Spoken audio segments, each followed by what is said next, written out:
ಇವತ್ತು 7ನೇ ಅಧ್ಯಾಯ ಶ್ಲೋಕ 15.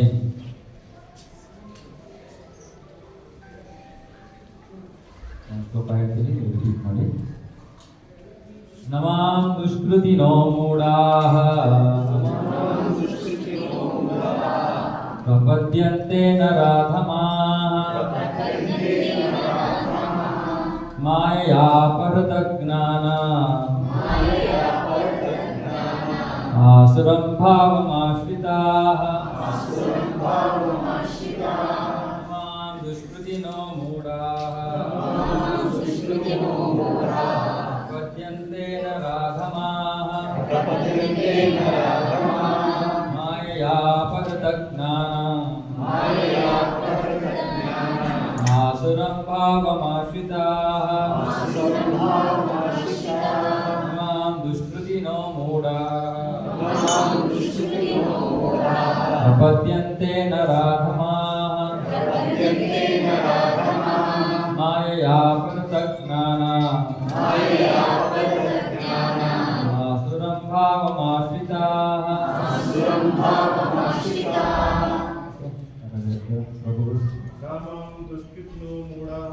ನಮಾಂ ದುಷ್ಕೃತಿನೋ ಮೂಢಾಃ ಪ್ರಪದ್ಯಂತೆ ನರಾಧಮಾಃ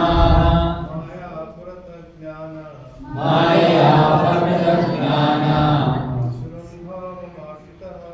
ಆಸುರಂ ಭಾವಮಾಶ್ರಿತಾಃ.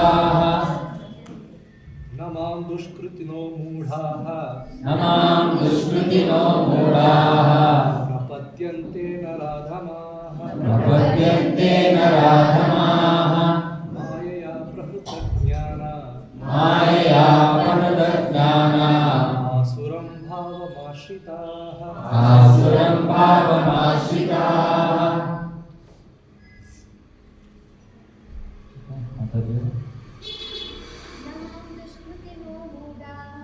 ನಮಾಂ ದುಷ್ಕೃತಿನೋ ಮೂಢಾಃ ಪ್ರಪದ್ಯಂತೆ ನರಾಧಮಾಃ ಮಾಯಾ ಪರತಜ್ಞಾನ ಆಸುರಂ ಭಾವಮಾಶ್ರಿತಾಃ. ನಮಾಂ ದುಷ್ಕೃತಿನೋ ಮೂಢಾಃ ಪ್ರಪದ್ಯಂತೆ ನರಾಧಮಾಃ ಮಾಯಾ ಪರತಜ್ಞಾನ ಆಸುರಂ ಭಾವಮಾಶ್ರಿತಾಃ.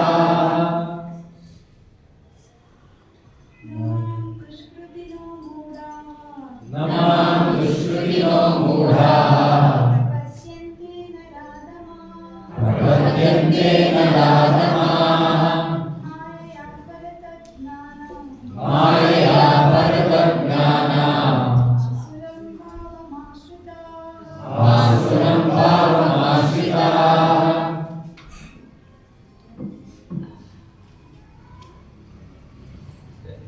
ಬಹಳ ಮುಖ್ಯವಾದ ಒಂದು ಶ್ಲೋಕ. ಹಿಂದಿನ ಶ್ಲೋಕದಲ್ಲಿ ಏನು ಕಲ್ತ್ಕೊಂಡ್ರಿ ನೀವು? ದೈವೀ ಏಷಾ ಗುಣಮಯಿ ಮಮ ಮಾಯಾ ದುರತ್ಯಯ ಮಾಮೇವ ಯೇ ಪ್ರಪದ್ಯಂತೆ ಮಾಯಾಂ ಏತಾಂ ತರಂತಿತೆ. ಇದರ ಅರ್ಥ ಏನು? ಏನು ತಿಳ್ಕೊಂಡ್ರಿ ಹೋದ್ವಾಡ?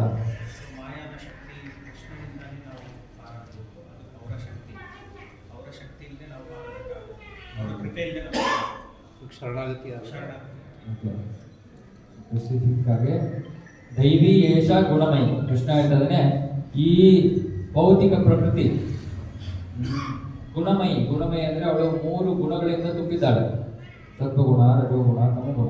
ದೈವಿ ಏಷ ಗುಣಮಯಿ ಮಮ ಮಾಯ, ನನ್ನ ಮಾಯೆ. ಅವಳನ್ನು ಮಾಯೆ ಅಂತ ಕರೀತಾರೆ. ಅವಳು ನನ್ನ ಶಕ್ತಿ, ಮಮ ನನ್ನದು, ನನ್ನವಳು.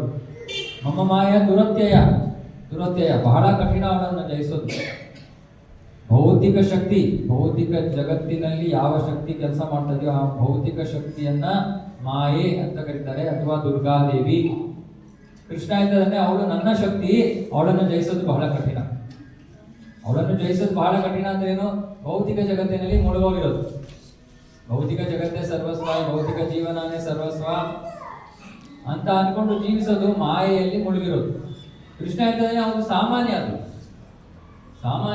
ಸಾಮಾನ್ಯವಾಗಿ ಜನರು ಮುಳುಗಿರ್ತಾರೆ. ಯಾಕಂದ್ರೆ ಅವಳು ಬಹಳ ಕಠಿಣ, ಅವಳನ್ನು ಜಯಿಸೋದು ಬಹಳ ಕಠಿಣ. ಸಾಮಾನ್ಯವಾಗಿ ಜನರು ಅನ್ಕೊಂಡ್ರೆ ಹೌದು ಇದೇ ಜೀವನ, ಭೌತಿಕವಾಗಿ ಮುಳುಗೋಗಿರೋದೇ ಜೀವನ. ಮಮ್ಮ ಮಾಯಾ ದುರತ್ಯಯ, ಬಹಳ ಕಠಿಣ. ಮಾಯೆಯನ್ನು ಜಯಿಸೋದು, ಗೆಲ್ಲೋದು, ದುರ್ಗಾದೇವಿಯನ್ನು ಜಯಿಸೋದು ಬಹಳ ಕಠಿಣ. ಮಾಮೇವ ಯೇ ಪ್ರಪದ್ಯಂತೆ, ಆದ್ರೆ ಕೃಷ್ಣ ಮಾರ್ಗ ಕೊಡ್ತಾ ಇದ್ದಾನೆ. ಬಹಳ ಮುಖ್ಯವಾದ ಶ್ಲೋಕ ಇದು. ಮಾಮೇವ ಯೇ ಪ್ರಪದ್ಯಂತೆ, ಮಾಮೇವ ಅಂದ್ರೇನು? ನನಗೆ ಮಾತ್ರ. ಮತ್ತೆ ತಿರ್ಗಾ ಕೃಷ್ಣ 18ನೇ ಅಧ್ಯಾಯದಲ್ಲಿ ಹೇಳ್ತಾನೆ ಏನು? ಸರ್ವಧರ್ಮಾನ್ ಪರಿತ್ಯಜ್ಯ ಮಾಮೇವಂ, ಮಾಮೇವಂ. ಇಲ್ಲೂ ಮಾಮೇವ. ಕೃಷ್ಣನಿಗೆ ಮಾತ್ರ ಯಾರು ಮಾಮೇವ ಯೇ ಪ್ರಪದ್ಯಂತೆ, ಪ್ರಪದ್ಯಂತೆ ಅಂದ್ರೆ ಯಾರು ಶರಣಾಗತರಾಗ್ತಾರೋ ಮಾಯಾ ನಿತಾಂತರ. ಈ ಮಾಯೆ ಬಹಳ ಕಠಿಣ, ಅವರನ್ನ ಜಯಿಸೋದು. ಆದ್ರೆ ಸುಲಭವಾಗಿ ಅವರು ಅದನ್ನ ಜಯಿಸಿಬಿಡ್ತಾರೆ, ಪಾರ್ ಮಾಡ್ಬಿಡ್ತಾರೆ. ಭೌತಿಕ ಶಕ್ತಿಯನ್ನು ಜಯಿಸೋದಕ್ಕೆ ನಾವೇನ್ ಮಾಡ್ಬೇಕು? ಕೃಷ್ಣನಿಗೆ ಶರಣಾಗತರಾಗಬೇಕು. ಇಲ್ಲಾಂದ್ರೆ ಭವಬಂಧನ, ಪುನರಪಿ ಜನನ, ಪುನರಪಿ ಮರಣ, ಪುನರಪಿ ಜನನಿ ಜಠರೇಶ, ಅಷ್ಟೇ. ಮತ್ತೆ ಮತ್ತೆ ಈ ಭೌತಿಕ ಜಗತ್ತಿನಲ್ಲಿ ಜನ್ಮ ಪಡ್ಕೋತಾ ಇರೋದು ಅಷ್ಟೇ. ಇದೇ ನಡೀತಾ ಇರೋದು. ಜನ್ಮಾಂತರಗಳಿಂದ ನಾವು ಮಾಡ್ತಾ ಇರೋದು ಇದೆ. ಕೃಷ್ಣ ಹೇಳ್ತಾನೆ ಯಾಕೆ ಜನರಿಗೆ ಜನ್ಮಾಂತರ ತನಕ ಅವರಿಗೆ ಕಣ್ಣು ಬಿಡೋದಿಲ್ಲ, ಅವ್ರು ಕಣ್ಣು ಬಿಡೋಕ್ಕಾಗಲ್ಲ. ಯಾಕೆಂದ್ರೆ ಮಾಯೆ ಅಷ್ಟು ಪ್ರಬಲ. ಕಣ್ಣು ಹಿಂಗೆ ಅವಳೇ ಮುಚ್ಚಿಟ್ಕೊಂಡ್ಬಿಟ್ಟಿದ್ದಾಳೆ, ನಮ್ಮ ಕೈಯನ್ನು, ನಮ್ಮ ಕಣ್ಣನ್ನ ಅವಳ ಕೈಯಿಂದ ಮುಚ್ಚಿಬಿಟ್ಟಿದ್ದಾಳೆ. ಯಾರೋ ನಮ್ಮ ಕಣ್ಣನ್ನ ಮುಚ್ಚಿಬಿಟ್ರೆ ನಮ್ಗೆ ಹೆಂಗ್ ಕಾಣುತ್ತೆ? ಅವಳನ್ನ ಆ ಕೈಯಿಂದ ತೆಗೆಯೋದಕ್ಕೆ ನಮಗೆ ಶಕ್ತಿ ಇರಬೇಕು. ಆ ಶಕ್ತಿ ನಮಗಿಲ್ಲ ಆ ಶಕ್ತಿ. ಹಾಗಾಗಿ ನಾವು ಭೌತಿಕವಾಗಿ ಮುಳುಗೋಗಿದ್ದೀವಿ. ಭೌತಿಕವಾಗಿ ಅಂದ್ರೇನು? ಮನೆ, ಮಠ, ಕುಟುಂಬ, ಹಣ, ಸಂಪಾದನೆ, ಇಷ್ಟೇ. ಅಷ್ಟರಲ್ಲೇ ಮುಳುಗೋಗ್ಬಿಟ್ಟಿದ್ದೀವಿ. ಬೇರೆ ಏನು ಇಲ್ಲ, ನಮ್ಗೆ ಕಾಣಿಸ್ತಾ ಇಲ್ಲ ಬೇರೆ ಏನು. ಯಾಕಂದ್ರೆ ಅವ್ರು ಕಣ್ಣು ಮುಚ್ಚಿಬಿಟ್ಟಿದ್ದಾರೆ. ಕಣ್ಣು ಮುಚ್ಚೋದು ಅಂದ್ರೆ ಏನು? ಅಂಧಕಾರ. ಕಣ್ಣು ಮುಚ್ಚಿದ್ರೆ ಏನ್ ಕಾಣುತ್ತೆ? ನಮ್ಗೆ ಏನು ಕಾಣಲ್ಲ, ಅಜ್ಞಾನ. ಜನರು ಸಾಮಾನ್ಯವಾಗಿ ಅಜ್ಞಾನದಲ್ಲಿ ಜೀವನ ಮಾಡ್ತಾರೆ. ಯಾಕೆಂದ್ರೆ ಅದು ಮಾಯೆಯ ಪ್ರಭಾವ. ಅರೆ ಕೃಷ್ಣ ಹೇಳ್ತಾನೆ ಆ ಮಾಯೆಯನ್ನ ಜಯಿಸಲೇಬೇಕು, ನೀವು ಜಯಿಸಲೇಬೇಕು. ಮನುಷ್ಯ ಜನ್ಮದ ಗುರಿ ಮಾಯೆಯನ್ನ ಜಯಿಸೋದು, ಅದು ಮನುಷ್ಯ ಜನ್ಮದ ಗುರಿ. ಪ್ರಾಣಿಗಳ ಜೀವನದಲ್ಲಿ ಅವರಿಗೆ ಅದು ಗೊತ್ತೂ ಇಲ್ಲ, ಅವ್ರೇನೋ ಅದಕ್ಕೆ ಮಾಡೋದ್ರ ಬಗ್ಗೆ ಏನು ಮಾಡೋದಕ್ಕೆ ಅವ್ರಿಗೆ ಶಕ್ತಿನೂ ಇಲ್ಲ. ಆದ್ರೆ ಆ ಮಾಯೆಯನ್ನು ಜಯಿಸಬೇಕು. ಆದ್ರೆ ಜಯಿಸೋದಕ್ಕೆ ಇರೋದು ಏಕೈಕ ಮಾರ್ಗ ಕೃಷ್ಣನಿಗೆ ಶರಣಾಗತರಾಗಬೇಕು. ಭಾರತದಲ್ಲಿ ನಮಗೆ ಒಂದು ಸ್ವಲ್ಪ ನಮ್ಮ ಪರಿಸ್ಥಿತಿ ವಿಚಿತ್ರ ಅಲ್ವಾ? ನಾವು ಒಬ್ಬರಿಗೆ ಶರಣಾಗತರಾಗಲ್ಲ, ಕಾನ್ಫಿಡೆನ್ಸ್ ಇಲ್ಲ ನಮಗೆ.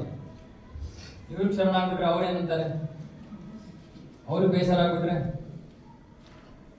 ಅದಕ್ಕೆ ಕೃಷ್ಣ ಭಗವದ್ಗೀತೆಯಲ್ಲಿ 2 ಸತಿ ಹೇಳ್ತದೆ ಮಾಮೇವ ಮಾಮೇವ, ಬೇರೆ ಮಾರ್ಗ ಇಲ್ಲ. ನಾವು ಸಂಪೂರ್ಣವಾಗಿ ಕೃಷ್ಣನ ಮೇಲೆ ಆಶ್ರಿತರಾಗೋ ತನಕ ಭೌತಿಕ ಜಗತ್ತಿನಲ್ಲಿ ಸುತ್ತಾಡ್ತಾ ಇರ್ತಾರೆ.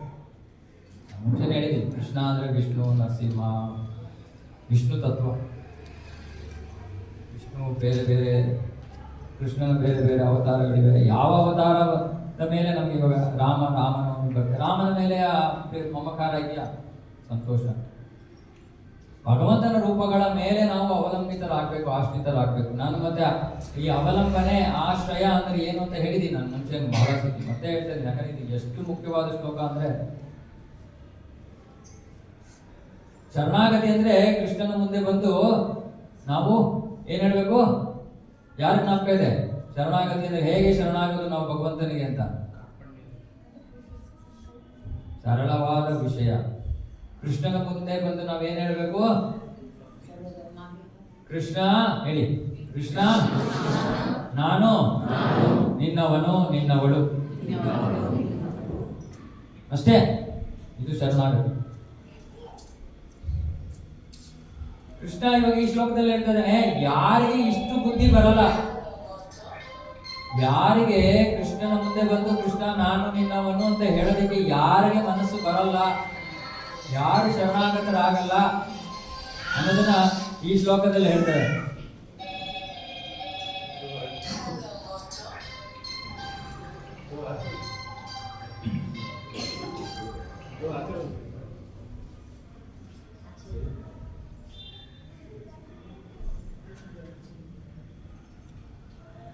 ಯಾರು ಕೃಷ್ಣನಿಗೆ ಶರಣಾಗತರಾಗೋಕ್ಕೆ ಸಿದ್ಧರಾಗಿಲ್ಲ, ಶರಣಾಗತರಾಗೋದಿಲ್ಲ ಅಂತ ಕೃಷ್ಣ ಈ ಶ್ಲೋಕದಲ್ಲಿ ಹೇಳ್ತಾರೆ.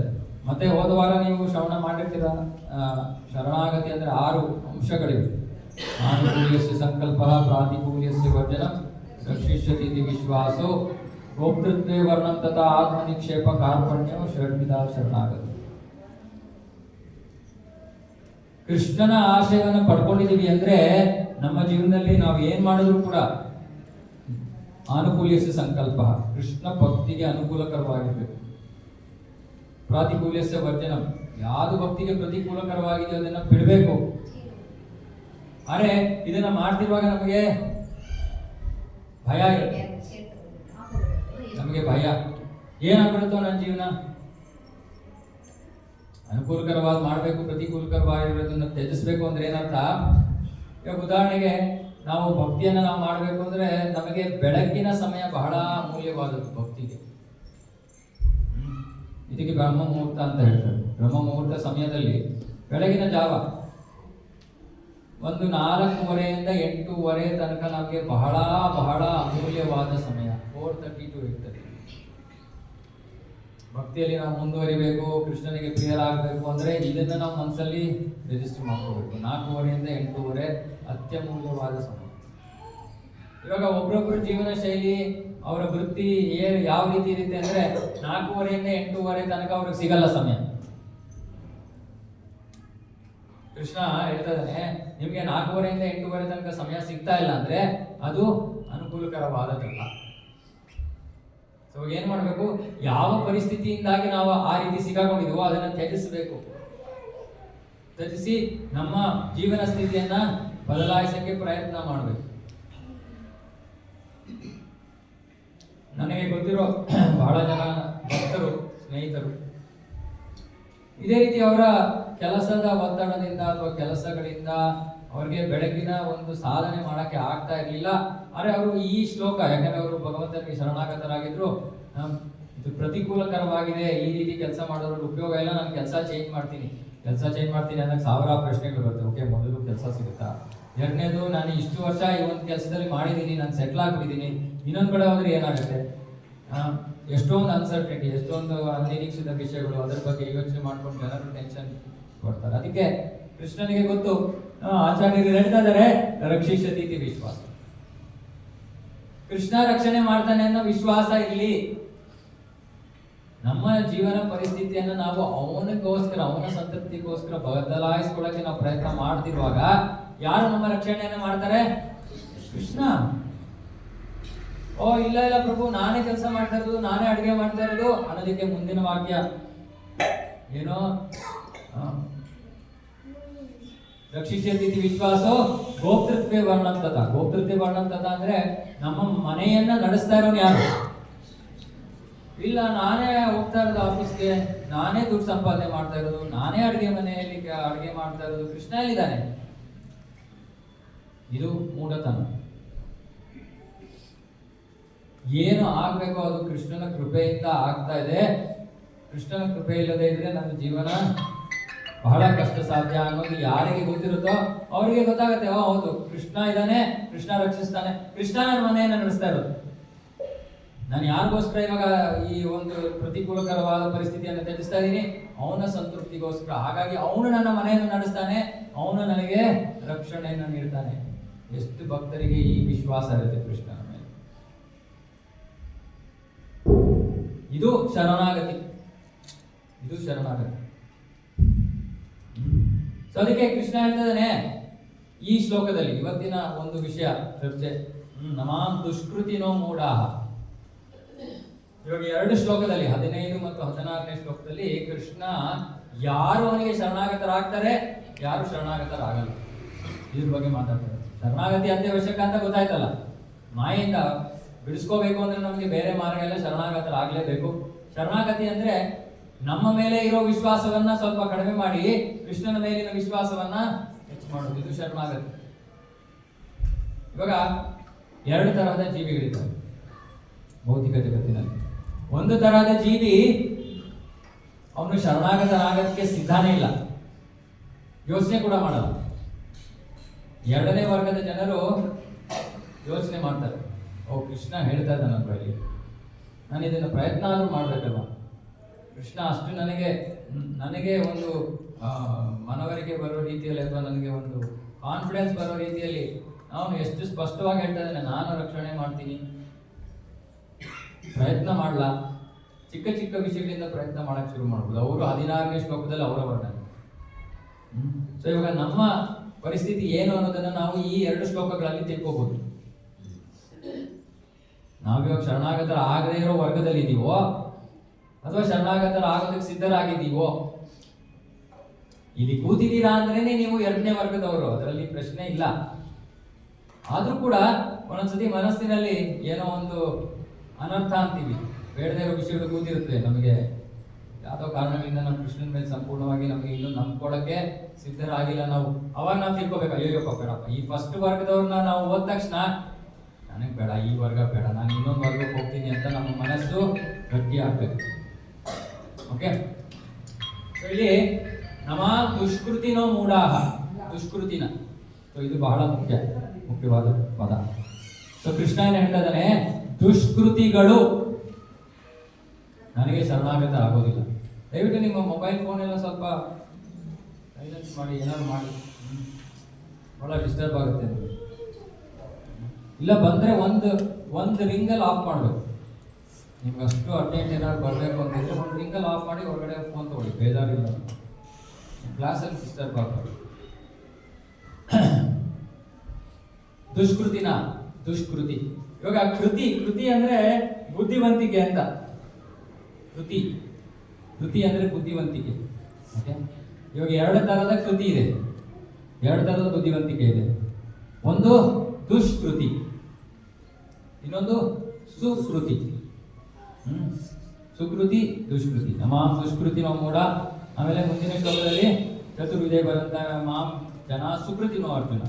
ಸೊ ಕೃಷ್ಣ 15ನೇ ಶ್ಲೋಕದಲ್ಲಿ ದುಷ್ಕೃತಿಗಳ ಬಗ್ಗೆ ಹೇಳ್ತಾನೆ, 16ನೇ ಶ್ಲೋಕದಲ್ಲಿ ಸುಕೃತಿಗಳ ಬಗ್ಗೆ ಹೇಳ್ತಾನೆ. ಈ ದುಷ್ಕೃತಿಗಳು ಯಾರು ತಮ್ಮ ಬುದ್ಧಿಯಿಂದ ಕೃಷ್ಣನಿಗೆ ಶರಣಾಗತರಾಗಲ್ವೋ ಅವರು. ವಿಶೇಷವಾದದ್ದು, ಯಾರು ಬುದ್ಧಿಯನ್ನ ಹೊಂದಿದ್ದಾರೆ, ಮುಟ್ಟಾಳರಲ್ಲ, ಬುದ್ಧಿಯನ್ನ ಇಟ್ಕೊಂಡು ಕೆಟ್ಟ ಮಾರ್ಗದಲ್ಲಿ ಕೆಟ್ಟ ದಿಕ್ಕಿನಲ್ಲಿ ಹೋಗ್ತಾ ಇದ್ದಾರೆ, ಕೆಟ್ಟದಾಗಿ ತಮ್ಮ ಬುದ್ಧಿಯನ್ನು ಉಪಯೋಗಿಸ್ತಾ ಇದ್ದಾರೆ. ಇವರಿಗೆ ಸಾಮಾನ್ಯವಾಗಿ ನಾವು ನಾಸ್ತಿಕರು ಅಂತ ಹೇಳ್ತೀವಿ. ಇವಾಗ ನಮ್ಗೆ ಈ ಪದ ಕೇಳ್ತೇವೆ, ನಾವೆಲ್ಲ ನಾಸ್ತಿಕರಲ್ಲಪ್ಪ ಅಂತ ಅನ್ಸುತ್ತೆ. ಸ್ವಲ್ಪ ಡೀಟೇಲ್ ಹೋಗೋಣ, ಅವಾಗ ಗೊತ್ತಾಗುತ್ತೆ ಎಷ್ಟು ಮಟ್ಟಿಗೆ ನಾವು ನಾಸ್ತಿಕರು. ಸೊ ಕೃಷ್ಣ ಹೇಳ್ತಾನೆ, ನಮ ದುಷ್ಕೃತಿನೋ ಮೂಢ. 4 ವರ್ಗದ ಜನರಿದ್ದಾರೆ ದುಷ್ಕೃತಿಗಳಲ್ಲಿ. ಮೂಢ, ನಮ ದುಷ್ಕೃತಿನೋ ಮೂಢ ಪ್ರಪದ್ಯಂತೆ ನರಾಧಮ, ನರರಲ್ಲಿ ಅಧಮರು. 3ನೇ ವರ್ಗದವರು ಮಾಯಾಪರತ ಜ್ಞಾನ, ಆಸುರಂ ಭಾವಂ ಆಶ್ರಿತಾ. ಸೊ ಮೊದಲನೇ ವರ್ಗದವರು ಮೂಢರು. ಮೂಢ ಅಂದ್ರೆ ಗೊತ್ತಲ್ಲ, ಮುಟ್ಟಾಳ. ಸರ್ವಾದ ಸರಿಯಾಗಿ ಡೈರೆಕ್ಟ್ ಎಫೆಕ್ಟ್ ಆಗಬೇಕು ಅಂದ್ರೆ ಮುಟ್ಟಾಳ ಪದ. ಮುಟ್ಟಾಳ ಕೃಷ್ಣನಿಗೆ ಶರಣಾಗತನಾಗಲ್ಲ. ಯಾರು ಮುಟ್ಟಾಳ? ನಿಮ್ಯಾನ್ಸ್ ಅಲ್ಲಿ ಇರೋನಲ್ಲ, ಹೇಳ್ತೀನಿ ಯಾರಿಗೊಂದು ಅಂತ. ಪ್ರಪದ್ಯಂತೆ ನರಾಧಮ, ನರರಲ್ಲಿ ಅಧಮರು. 2ನೇ ವರ್ಗದವರು. ಮೊದಲನೇ ವರ್ಗದವರು ಮುಟ್ಟಾಳರು, 2ನೇ ವರ್ಗದವರು ನರರಲ್ಲಿ ಅಧಮರು, 3ನೇ ವರ್ಗದವರು ಮಾಯಾ ಅಪಹೃತ ಜ್ಞಾನ. ಯಾರ ಜ್ಞಾನವನ್ನು ಮಾಯೆ ಅಪಹರಿಸ್ಬಿಟ್ಟಿದ್ದಾಳೋ ಅವರು ಮಾಯಾ ಅಪಹೃತ ಜ್ಞಾನ. ಕೊನೆಗೆ ಆಸುರಂ ಭಾವಂ ಆಶ್ರಿತ, ಅಸುರರ ಸ್ವಭಾವವನ್ನು ಮೈಗೂಡಿಸಿಕೊಂಡಿರೋರು, ದುಷ್ಟರು. ಸರಳವಾದ ಮಾತಲ್ಲಿ ಹೇಳಬೇಕು, ದುಷ್ಟ ಅಂದ್ರೆ ಒಟ್ಟು ನಾಸ್ತಿಕರು. ದುಷ್ಟರು ಯಾಕೆ ದುಷ್ಟರು? ದೇವರಿಲ್ಲ, ನಮ್ಗೆ ಹೆಂಗ್ ಬೇಕೋ ನಾವು ಇಟ್ಕೊಂತೀವಿ, ಈ ದುಷ್ಟತನ. ಇವ್ರಿಗೆ ಆಸುರಂ ಭಾವಂ ಆಶ್ರಿತ, ಅಸುರರು ಅಂತಾನೆ ಹೇಳ್ಬೋದು ಈ 4 ವರ್ಗಗಳು. ಇವಾಗ ಈ 4 ವರ್ಗದ ವರ್ಣನೆಯನ್ನ ಇಲ್ಲಿ ಪ್ರಭುಪಾದರು ಕೊಡ್ತಾ ಇದ್ದಾರೆ. ತುಂಬಾ ಮುಖ್ಯವಾದ ವಿಷಯ. ಓಕೆ, ಇದೊಂದು ಈ ವಾಕ್ಯ ಓದ್ತಾ ಇದ್ದೀನಿ. ಕೃಷ್ಣ ಇಲ್ಲಿ ಹೇಳ್ತಾರೆ, ಪ್ರಭುಪಾದ ಹೇಳ್ತಾ ಇದ್ದಾರೆ, ಪರಮಪುರುಷ ಕೃಷ್ಣನ ಅಡಿದಾವರೆಗಳಿಗೆ ಶರಣಾಗತನಾಗಿ ಮನುಷ್ಯನು ಐಹಿಕ ಪ್ರಕೃತಿಯ ಕಠಿಣ ನಿಯಮಗಳನ್ನು ನಿವಾರಿಸಿಕೊಳ್ಳಬಲ್ಲ, ಜಯಿಸಬಲ್ಲ ಎಂದು ಭಗವದ್ಗೀತೆಯಲ್ಲಿ ಹೇಳಲಾಯಿತು.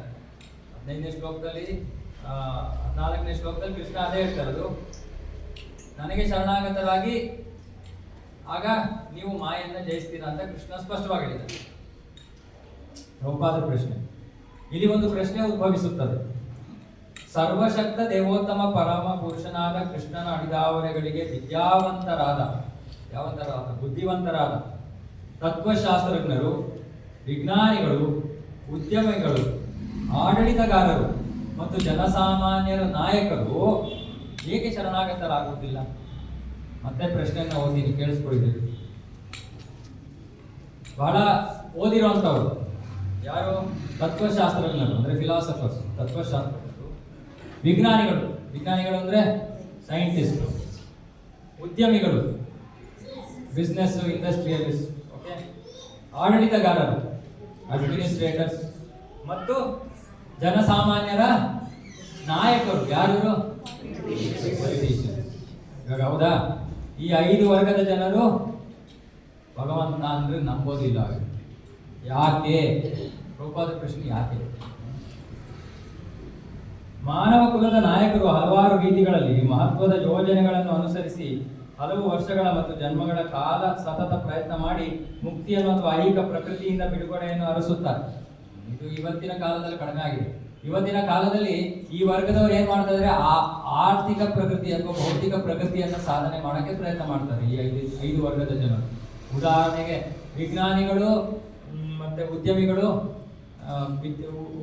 ವಿಜ್ಞಾನಿಗಳು ಒಂದು ರೀತಿಯಲ್ಲಿ ಆವಿಷ್ಕಾರಗಳನ್ನ ಮಾಡ್ತಾ ಇದ್ದಾರೆ. ಯಾಕೆ ಆವಿಷ್ಕಾರದ ಉದ್ದೇಶ ಏನು?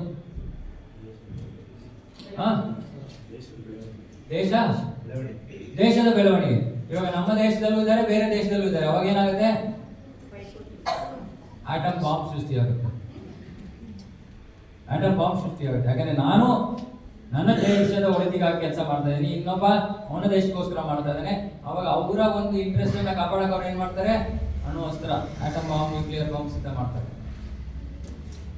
ಇವ್ರು ಯಾರಿಗೋಸ್ಕರ ಕೆಲಸ ಮಾಡ್ತಾರೆ ವಿಜ್ಞಾನಿಗಳು? ಇವಾಗ ಉದಾಹರಣೆಗೆ ಇವಾಗ ಯಾರೋ ವಾಷಿಂಗ್ ಮೆಷಿನ್ ಕಂಡುಹಿಡಿದ್ರು ಅಂತ ಇಟ್ಕೊಳ್ಳಿ. ಇವಾಗ ಅದರಿಂದ ಯಾರಿಗೆ ಲಾಭ? ಜನರಿಗೆ ಲಾಭನ? ಯಾರು ಹೇಳ್ತೀರಾ ಇಲ್ಲಿ ವಾಷಿಂಗ್ ಮೆಷಿನ್ ಇಂದ ಜನರಿಗೆ ಲಾಭ ಆಗ್ತಾ ಇದೆ ಅಂತ? ಕೈ ಎತ್ತಿ.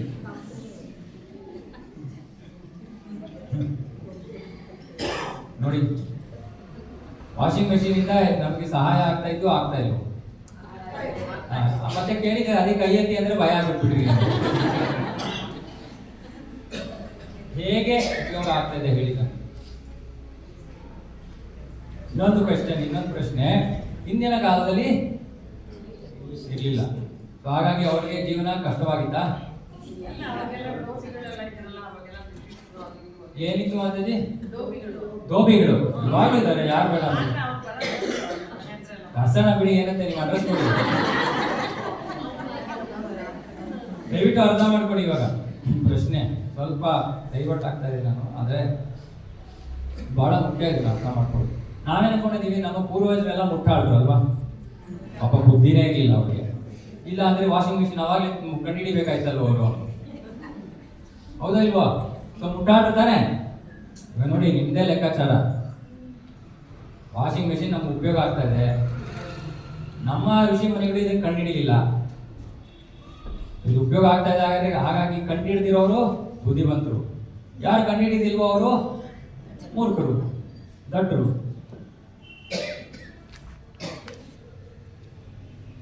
ವಾಷಿಂಗ್ ಮೆಷಿನ್ ಇಲ್ಲದೆ ಇದ್ದಾಗ ಜನ ಬಟ್ಟೆ ಹೇಗೆ ಹೋಗ್ತಾ ಇದ್ರು? ಈಗಲ್ಲ. ಏನಾಗ್ತಾ ಇತ್ತು? ಇಡೀ ದೇಹಕ್ಕೆ. ಅವಾಗ ಯಾರ ಹತ್ರ ಹೋಗೋದು ಕಡಿಮೆ ಆಗ್ತಾ ಇತ್ತು? ಯಾರು ಬುದ್ಧಿವಂತರಪ್ಪ? ನಾವು ಸೌಕರ್ಯಕ್ಕೋಸ್ಕರ ಕೂರಿಸ್ಕೊತಾ ಇದ್ವಿ. ಆಮೇಲೆ ಇಲ್ಲಿ ನೋವು, ಅಲ್ಲಿ ನೋವು, ಕೂತ್ಕೊಳ್ಳೋಕ್ಕಾಗಲ್ಲ, ನಿಂತ್ಕೊಳ್ಳೋಕ್ಕಾಗಲ್ಲ, ಡಾಕ್ಟರ್ ಹತ್ರ ಹೋಗಿ, ಜಿಮ್ಗೆ ಹೋಗಿ, ಯೋಗ ಕ್ಲಾಸಿಗೆ ಬನ್ನಿ. ಮನೇಲಿ ಮಾಡೋ ಕೆಲಸ ಮಾಡಲಿಲ್ಲ. ಇವಾಗ ಅದಕ್ಕೋಸ್ಕರ ಇಷ್ಟೊಂದು ಕೆಲಸ ಮಾಡಬೇಕು. ಅದಷ್ಟೇ, ಅದೇ ಫಲ ಪಡೆಯೋಕ್ಕೆ ಯಾರು ಬುದ್ಧಿವಂತರು ಗೊತ್ತಿಲ್ಲ.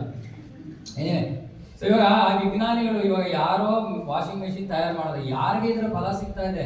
ದುಡ್ಡು ಯಾರು ಮಾಡ್ಕೋತಾ ಇರೋದು? ಉದ್ಯಮಿಗಳು. ನೀವೇನ್ ಮಾಡ್ತೀರಾ? ಇವಾಗ ಅಯ್ಯೋ ವಾಷಿಂಗ್ ಮೆಷಿನ್ ವಾಷಿಂಗ್ ಮೆಷಿನ್ ಇಲ್ವಾ ನಿಮ್ಮ ಮನೇಲಿ? ಅಂದ್ರೆ ಬುದ್ಧಿನೇ ತಲೆನೇ ಇಲ್ಲೇ ಇರೋಂಗೆ ಇವಾಗ. ವಾಷಿಂಗ್ ಮೆಷಿನ್ ಇಲ್ವಾ ಅಂದ್ರೆ ನಿಮ್ ತಲೆನೇ ಇಲ್ವಾ? ಎಷ್ಟಪ್ಪ ಒಂದು ವಾಷಿಂಗ್ ಮೆಷಿನ್ ಇವತ್ತು?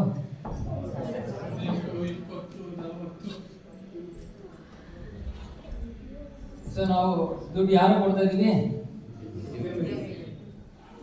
ಹೌದಾ? ಯಾರು ಬುದ್ಧಿವಂತರು? ಉದ್ಯಮಿಗಳ ನಾವು. ಇವಾಗ ಈ ಉದ್ಯಮಿಗಳು ಶರಣಾಗತರಾಗಲ್ಲ. ಯಾಕೆ? ನೀವೆಲ್ಲ ದುಡ್ಡು ಕೊಡ್ತಾ ಇದ್ದೀರಲ್ಲ. ಅವ್ರಿಗೆ ದೇವ್ರು ಬೇಡ. ಯಾಕೆ ಬೇಕು ದೇವರು? ನನಗೆ ಹಣ ಸಿಗ್ತಾ ಇದೆ, ನಾನು ಕಷ್ಟಪಡ್ತಾ ಇದ್ದೀನಿ, ನಾನು ಬುದ್ಧಿ ಉಪಯೋಗಿಸ್ತಾ ಇದ್ದೀನಿ, ನಾನು ದುಡ್ಡು ಕೊಡ್ತಾ ಇದ್ದೀನಿ, ನಾನು ಯಾಕೆ ದೇವ್ರ ಹತ್ರ ಹೋಗ್ಬೇಕು? ವಿಜ್ಞಾನಿಗಳಂತೂ ಅವರಿಗೆ ಗೊತ್ತೇ ಇಲ್ಲ. ಹೆಚ್ಚು ಕಡಿಮೆ ವಿಜ್ಞಾನಿಗಳು ನಾಸ್ತಿಕರು. ಅವ್ರು ದೇವರಲ್ಲಿ ನಂಬಲ್ಲ. ಯಾರ್ಯಾರು ಗೊತ್ತಾ? ಹಿಂದಿನ ಕಾಲದ ವಿಜ್ಞಾನಿಗಳು. ಹಿಂದಿನ ಕಾಲದ ವಿಜ್ಞಾನಿಗಳು ಅಂದ್ರೆ ಯಾರು? ಐಸಕ್ ನ್ಯೂಟನ್, ಗ್ಯಾಲಿಲಿಯೋ, ಇವರೆಲ್ಲ. ಪ್ರಾರಂಭ ಈ ವೈಜ್ಞಾನಿಕ ಅಭಿವೃದ್ಧಿ ಪ್ರಾರಂಭ ಆಗಿದೆ ಇವರಿಂದ. ಐಸಾಕ್ ನ್ಯೂಟನ್ ಬರೀತಾರೆ ಏನು ಅಂದ್ರೆ, ಮನುಷ್ಯನ ಬುದ್ಧಿ ಭಗವಂತ ಅನ್ನೋನು ಯಾರೋ ಏನೋ ಆಗ್ಲಿ ಸೃಷ್ಟಿ ಮಾಡಿರೋದನ್ನ ಕಂಡುಕೊಳ್ತಾ ಇದ್ದಾನೆ ಅಷ್ಟೇ. ಡಿಸ್ಕವರಿ ಅಂದ್ರೇನು, ಏನಿದೆಯೋ ಅದನ್ನ ಕಂಡುಕೊಳ್ಳೋದು, ಹುಡ್ಕೊಳ್ಳೋದು. ಹಿಂದಿನ ಕಾಲದ ವಿಜ್ಞಾನಿಗಳು ಹೇಳ್ತಾರೆ, ನಾವು ಏನನ್ನು ಆವಿಷ್ಕಾರ ಮಾಡ್ತಾ ಇಲ್ಲ, ಎಲ್ಲ ಆಗ್ಲೇ ಇದೆ, ನಾವು ಅದನ್ನ ಹುಡ್ಕೊಂಡು ಓಡಾಡ್ತಾ ಇದೀವಿ. ಓ ಈಗೂ ಮಾಡ್ಬೋದಾ, ಹಾಗೂ ಮಾಡ್ಬೋದಾ? ಸೊ ನಿಜವಾದ ವಿಜ್ಞಾನಿಗಳು ಅವರು ಯೋಚನೆ ಮಾಡಲ್ಲ, ಓ ದೇವರಿದ್ದಾನೆ. ಇವಾಗ ಮೇಲಿಂದ ಆಪಲ್ ಬಿದ್ದಿದ್ದು ಯಾರು ನೋಡಿದ್ರಪ್ಪ? ಅದಕ್ಕೆ ಮುಂಚೆ ಆಪಲ್ ಬಿಡ್ತಾನೆ ಇರ್ಲಿಲ್ವಾ? ಅವನದನ್ನ ಬಿದ್ದು ಯೋಚನೆ ಮಾಡ್ತಾರೆ, ಯಾರು ಬಿಡಿಸ್ತಾ ಇದ್ದಾರೆ, ಹೆಂಗಂತ ಕೆಳಗಡೆನೆ ಬಿಡ್ತಾ ಇದೆ, ಯಾಕೆ ಮೇಲೆ ಹೋಗ್ತಾ ಇಲ್ಲ? ಅದೇ ಭಗವಂತ ಏನೋ ಸೃಷ್ಟಿ ಮಾಡಿದ್ದಾನೆ, ಯಾಕೆ ಸೃಷ್ಟಿ ಮಾಡಿದ್ದಾನೆ, ಏನದು ಅನ್ನೋದನ್ನೇ ಯೋಚನೆ ಮಾಡ್ತಾವ. ಇವಾಗ ನಾವು ಅವನನ್ನೇ ದೇವರ ತರ ಪೂಜೆ ಮಾಡ್ತೀವಿ. ಭಾರತದಲ್ಲಿ ಬರ್ತಾ ಇದೆ ಯಂಗರ್ ಜನರೇಷನ್, ದೇವರ ನಂಬಲ್ಲ, ಎಲ್ಲ ನಮ್ಮ ಸಾಮರ್ಥ್ಯ, ನಮ್ಮ ಶಕ್ತಿ ಅಂತ. ಸೊ ಇದು ಉದ್ಯಮಿಗಳು, ಅವರು ವಿಜ್ಞಾನಿಗಳು, ಇಬ್ಬರು ಆಡಳಿತಗಾರರು, ಪೊಲಿಟಿಷಿಯನ್ಸ್. ಅವ್ರಿಗೇನು ನಮ್ಮ ರಾಜ್ಯ ಅಷ್ಟೇ, ನಾವು ಎಷ್ಟು ವರ್ಷ ಆಳಕ್ಕಾಗುತ್ತೋ ಅಷ್ಟು, ಎಷ್ಟು ದುಡ್ಡು ಮಾಡ್ಕೋತೀವೋ ಅಷ್ಟೇ. ದೇವ್ರದ್ದು ಇಬ್ರು ಅಂದ್ರೆ ಏನಕ್ಕೆ ಮಾಡ್ತಾರೆ? ಓಟ್ ಸಿಗುತ್ತಾ? ಮಾಡ್ತೀವಿ, ಹೌದಾ? ಓಟ್ಗೋಸ್ಕರ ತಾನೇ ಎಲ್ಲ ನಡೀತಾ ಇರೋದು. ಸೊ ಇವರು ನಾಯಕರು, ದೊಡ್ಡ ದೊಡ್ಡ ಸ್ಥಾನದಲ್ಲಿ ಇರುವಂಥವ್ರು, ಇವ್ರು ಯಾರು ದೇವರು ನಂಬಲ್ಲ. ಸೊ ಇಲ್ಲಿ ಅದಕ್ಕೆ ಕೃಷ್ಣ ಹೇಳ್ತಾರೆ, ಇಲ್ಲಿ ಅವರು ದುಷ್ಕೃತಿಗಳು, ಸಾಕಷ್ಟು ಬುದ್ಧಿ ಇದೆ, ಇಲ್ಲಾಂದ್ರೆ ಈ ಸ್ಥಾನ ಎಲ್ಲ ತಗೊಂಡು ಅವ್ರು ಏನೋ ನಿರ್ವಹಿಸಕ್ಕಾಗಲ್ಲ. ನಮ್ಮಂತ ಸಾಮಾನ್ಯ ಜನರಿಗೆ ಇವೆಲ್ಲ ಮಾಡೋಕ್ಕಾಗಲ್ಲ. ಅವ್ರಿಗೆ ಸಾಕಷ್ಟು ಬುದ್ಧಿ ಕೊಟ್ಟಿದ್ದಾರೆ ಭಗವಂತ, ಆದರೆ ಅವ್ರು ಏನಾಗ್ಬಿಟ್ಟಿದ್ದಾರೆ? ದುಷ್ಕೃತಿಗಳು. ಇವಾಗ ಮೊದಲನೇ ವರ್ಗದವರು ಮೂಢರು. ಮೂಢರು ಅಂದ್ರೆ ಯಾರು? ಬರೀತಾರೆ. ಓಕೆ, ದಯವಿಟ್ಟು ಬೇಸರ ಪಟ್ಕೋಬೇಡಿ, ನಾವೆಲ್ಲರೂ ಇದರಲ್ಲಿ ಬರ್ತೀವಿ ಮೊದಲನೇ ವರ್ಗದಲ್ಲಿ. ಸೊ ತಾಳ್ಮೆಯಿಂದ ಕೇಳ್ಕೊಳ್ಳಿ. ಭಗವಂತ ಹೇಳ್ತಾ ಇದ್ದಾನೆ, ನಮ್ಮ ನಿಜವಾದ ಪರಿಚಯವನ್ನು ಕೊಡ್ತಾ ಇದ್ದಾನೆ, ಪರಿಚಯ ತಿಳ್ಕೊಳ್ಳೋಣ. ಮೂಢರು ಅಂದರೆ ಅತ್ಯಂತ ಮೂರ್ಖರು. ಇವರು ಹೊರೆಗಳನ್ನು ಸಾಗಿಸುವ ಪ್ರಾಣಿಗಳಂತೆ. ಅಂದ್ರೆ ಯಾರು? ಒಬ್ಬದ ಕತ್ತೆ ಅಂತ ಭಗವದ್ಗೀತೆಯಲ್ಲಿ ಬರೆಯಕ್ಕಾಗ್ತಾ? ಅದಕ್ಕೆ ನಮಗ್ ಬಿಟ್ಬಿಡಿ, ನೀವ್ ಹೇಳಿ ಕತ್ತೆಗಳು. ಇವರು ತಮ್ಮ ಶ್ರಮದ ಫಲವನ್ನು ತಾವೇ ಸದಿಲು ಬಯಸುತ್ತಾರೆ ಅಲ್ವಾ? ನಾವು ಶ್ರಮ ಯಾತಕಪ್ಪ ಪಡ್ತಾ ಇರೋದು? ನಮಗೋಸ್ಕರ, ನಮ್ಮ ಸಂತೋಷಕ್ಕೋಸ್ಕರ, ನಮ್ಮ ಆನಂದಕ್ಕೋಸ್ಕರ. ಪರಮ ಪ್ರಭುವಿಗಾಗಿ ಅದನ್ನು ಬಿಟ್ಟು ಕೊಡಲು ಸಿದ್ಧರಾಗುವುದಿಲ್ಲ. ಇವಾಗ ನಾವು ಇದನ್ನ ಆಗಲೇ ಮುಂಚೆ ಚರ್ಚೆ ಮಾಡಿದ್ದೀವಿ. ನಾವು ಜೀವನದಲ್ಲಿ ಕಷ್ಟಪಟ್ಟು ಶ್ರಮ ಪಡ್ತಾ ಇರೋದು ಯಾರಿಗೋಸ್ಕರ? ನಮಗೋಸ್ಕರ. ಕೇಳೋ ಪ್ರಶ್ನೆ ನಮಗುಂಟು. ಸೊ ಪ್ರಭುಪಾದರು ಇಲ್ಲಿ ನಮ್ಗೆ ಹೇಳ್ತಾ ಇದ್ರೆ, ಮೂಢರು ಅಂದ್ರೆ ಈ ವರ್ಗದ ಜನರು, ಯಾರು ತಮಗೋಸ್ಕರ ತಾವು ಜೀವನ ಮಾಡ್ತಾ ಇದ್ರು ಅವರು. ಯಾಕೆ ಮೂಢರು ಇವರು? ಯಾಕಂದ್ರೆ ಇವರು ಭಗವಂತನ ಕಡೆ ಅಂತ ತಿರುಗಿ ನೋಡ್ತಾ ಇಲ್ಲ, ಭಗವಂತನಿಗೆ ಏನು ಕೊಡ್ತಾನೂ ಇಲ್ಲ. ಯಾಕೆ ಕೊಡ್ಬೇಕು? ಅವನಿಗೇನೆಲ್ಲ ಇಲ್ವಾ ಅವನ ಹತ್ರ? ನಾವ್ಯಾಕೆ ಕೊಡ್ಬೇಕು? ಮೂಢರು ಯಾಕಂದ್ರೆ ನಮ್ಮ ಜೀವನದಲ್ಲಿ ನಮಗೆ ಏನೇನು ಲಭ್ಯವಾಗ್ತಾ ಇದೆಯೋ ಅದು ಅದಕ್ಕೆ ಕಾರಣ ಏನು? ನಮ್ಮ ಜೀವನದಲ್ಲಿ ನಮ್ಗೆ ಏನೇನು ಸಿಗ್ತಾ ಇದೆಯೋ, ಉದಾಹರಣೆಗೆ ಇವಾಗ ನಿಮ್ಮ ಜೀವನ ನೀವು ಎಷ್ಟೋ ಒಂದು ಸಂಪಾದನೆ ಅಂತ ಮಾಡ್ತಾ ಇದ್ದೀರಾ, ಹೇಗೆ ಬರ್ತಾ ಇದೆ ಅದು? ಹೇಗೆ ನಮ್ಮ ಕೈಗೆ ಸಿಗ್ತಾ ಇದೆ? ನಮ್ಮ ಕರ್ಮ ಫಲ. ಎಲ್ಲ ಭಗವಂತನೇ ಏರ್ಪಾಡು ಮಾಡಿರೋದಾದ್ರೆ ನಮ್ಮ ಕರ್ಮ ಫಲ. ನೀವು ಇವಾಗ ಅದಕ್ಕೋಸ್ಕರ ಏನು ಮಾಡ್ತಾ ಇಲ್ಲ. ಕರ್ಮಫಲ ನಿಮ್ಮಿಂದ ಮಾಡಿಸ್ತಾ ಇದೆ. ಅರ್ಥ ಮಾಡ್ಕೊಳ್ಳಿದ್ದಾನೆ. ನಿಮ್ಮ ಕರ್ಮಫಲ ಅಂದ್ರೆ ಭೌತಿಕ ಶಕ್ತಿ, ಪ್ರಕೃತಿ, ದುರ್ಗಾದೇವಿ ನಿಮ್ಮಿಂದ ಹಾಗೆ ಕೆಲಸಗಳನ್ನ ಮಾಡಿಸ್ತಾ ಇದ್ದಾಳೆ. ಯಾಕೆ? ನಿಮ್ಗೆ ಈ ರೀತಿ ಸುಖ ದುಃಖ ಅನುಭವಿಸ್ಬೇಕು ಅನ್ನೋ ಕಾರಣದಿಂದ. ನೀವೇನು ಮಾಡ್ತಾ ಇಲ್ಲ, ನಿಮ್ಮ ಕೈಯಲ್ಲಿ ಏನೂ ಇಲ್ಲ. ಸೊ ಹಾಗಾಗಿ ಯಾರು ಇದನ್ನು ನೋಡಿದ್ರೆ ನಾನೇ ಎಲ್ಲ ಮಾಡ್ತಾ ಇರೋದು ಅಂತ ಯಾರು ಯೋಚನೆ ಮಾಡ್ತಾನೆ, ಅವನು ಯಾರು? ಮೂರ್ಖ. ಅವನು ನಿಜವಾದ ವಿಷಯ ಗೊತ್ತಿಲ್ಲ. ಹಾಗಾಗಿ ಅವನೇನು ಹೇಳ್ತಾನೆ, ನಾನೇ ಕಷ್ಟಪಟ್ಟು ಮಾಡ್ತಾ ಇರೋದು, ಕಷ್ಟಪಟ್ಟಾದ್ಮೇಲೆ ಅದ್ರ ಫಲ ನಾನೇ ಇಟ್ಕೋತೀನಿ. ಅವನು ನೋಡ್ತಾ ಇಲ್ಲ, ಅಡಪ್ಪ ಇದಕ್ಕೆಲ್ಲ ಕರ್ಮಫಲ ಕಾರಣ. ಆ ಕರ್ಮಫಲ ಸೃಷ್ಟಿ ಮಾಡಿರೋದು ಯಾರು? ಭಗವಂತ. ಅವನ ಕೃಪೆ ಇಲ್ಲದೆ ನನಗೆ ಸಿಗಲ್ಲ, ಅವನ ಮೇಲೆ ನಾನು ಅವಲಂಬಿತನಾಗಬೇಕು ಅನ್ನೋದು ನೋಡಲ್ಲ. ಇಷ್ಟೊಂದು ಜನರ ಮನೆಯಲ್ಲಿ ಇವತ್ತು ಆಧುನಿಕ ಜೀವನ ನಡೆಸ್ತಾ ಇರುವಂಥವ್ರು ಸಾಫ್ಟ್ವೇರ್ನವರು ಹೆಚ್ಚುಕೊಂಡು. ನಾನು ಅದೇ ವರ್ಗದಲ್ಲಿ ಇದ್ದೆ ಒಂದು ಕಾಲದಲ್ಲಿ. ಎಷ್ಟೊಂದು ಜನರ ಮನೆಯಲ್ಲಿ ದೇವರು ಅಂತಾನೆ ಇಲ್ಲ. ಏನು ದೇವರ ಮನೆ ಅಂತ ಏನೂ ಇಲ್ಲ. ಯಾಕೆ ಬೇಕು? ಯಾರಿಗೆ ಸಮಯ ಇದೆ? ಸಮಯ ಎಲ್ಲಿದೆ? ಬೆಳಗ್ಗೆಲ್ಲ ಹೋಗ್ತಾರೆ. ನಾನು ನೋಡ್ತೀನಿ ನಮ್ಮ ಮನೆ ಮುಂದೆ 6:30 ಮನೆಯಿಂದ ಹೊರಗಡೆ ಹೋಗ್ಬಿಡ್ತಾರೆ. ಯಾಕೆ? ಟ್ಯಾಕ್ಸಿ ಕ್ಯಾಬ್ ಬರುತ್ತೆ, ಕ್ಯಾಬ್ ಹತ್ಕೊಂಡು ಎಲೆಕ್ಟ್ರಾನಿಕ್ ಸಿಟಿಗೆ ಹೋಗ್ಬೇಕು. 1 ಗಂಟೆ 1.5 ಗಂಟೆ ಆಗುತ್ತೆ. ಸ್ವಲ್ಪ ಬೇಗ ಹೋದ್ರೆ ಸ್ವಲ್ಪ ಬೇಗ ಹೋಗ್ಬೋದು. ಏನು ಮಾಡ್ತಾರೆ? ಅಡುಗೆ ಕೂಡ ಮಾಡೋಕ್ಕೆ ಸಮಯ ಇಲ್ಲ. ಅಷ್ಟು ಬೇಗ ಹೋಗ್ತಾರೆ ಆಫೀಸಿಗೆ. ಬರೋದು ಏನು ಬೇಗ ಬರ್ತಾರೆ? ಇಲ್ಲ. ಹೋಗೋದು ಬೇಗ, ಬರೋದು ಲೇಟು. ಸಮಯ ಯಾರ ಹತ್ರ ಇದೆ? ಪತಿ ಪತ್ನಿ ಹತ್ರ ಮಾತಾಡೋಕ್ಕೆ ಏನಿವತ್ತು? ವಾಟ್ಸಪ್. ಮೊದಲು ಮುಖ ನೋಡೋದೇ ಇಲ್ಲ. ಯಾಕಂದ್ರೆ ಒಬ್ರು ಒಂದು ಟೈಮ್ ಹೋಗ್ತಾರೆ, ಇನ್ನೊಬ್ರು ಇನ್ನೊಂದು ಟೈಮ್ ಹೋಗ್ತಾರೆ, ಒಬ್ರೊಂದು ಟೈಮ್ ಬರ್ತಾರೆ, ಇನ್ನೊಬ್ರು ಇನ್ನೊಂದು ಟೈಮ್ ಬರ್ತಾರೆ. ಸಂಬಂಧ ಏನು ಸಂಬಂಧ? ವಾಟ್ಸಪ್ ಸಂಬಂಧ. ವಾಟ್ಸಪ್ ಸಂಬಂಧ ಅಂದರೆ ನೋ ಸಂಬಂಧ ಅಲ್ವಾ? ವಾಟ್ಸಪ್ಪಲ್ಲಿ ಏನು ಬೇಕಾದ್ರೆ ಬರೀಬೋದಲ್ಲ, ಸ್ಮೈಲಿ ಹಾಕ್ಬೋದು. ಈ ಕಡೆ ಕೋಪ ಮಾಡ್ಕೊಂಡಿರ್ತೀವಿ, ಅದು ಸ್ಮೈಲಿ ಹಾಕ್ತೀವಿ.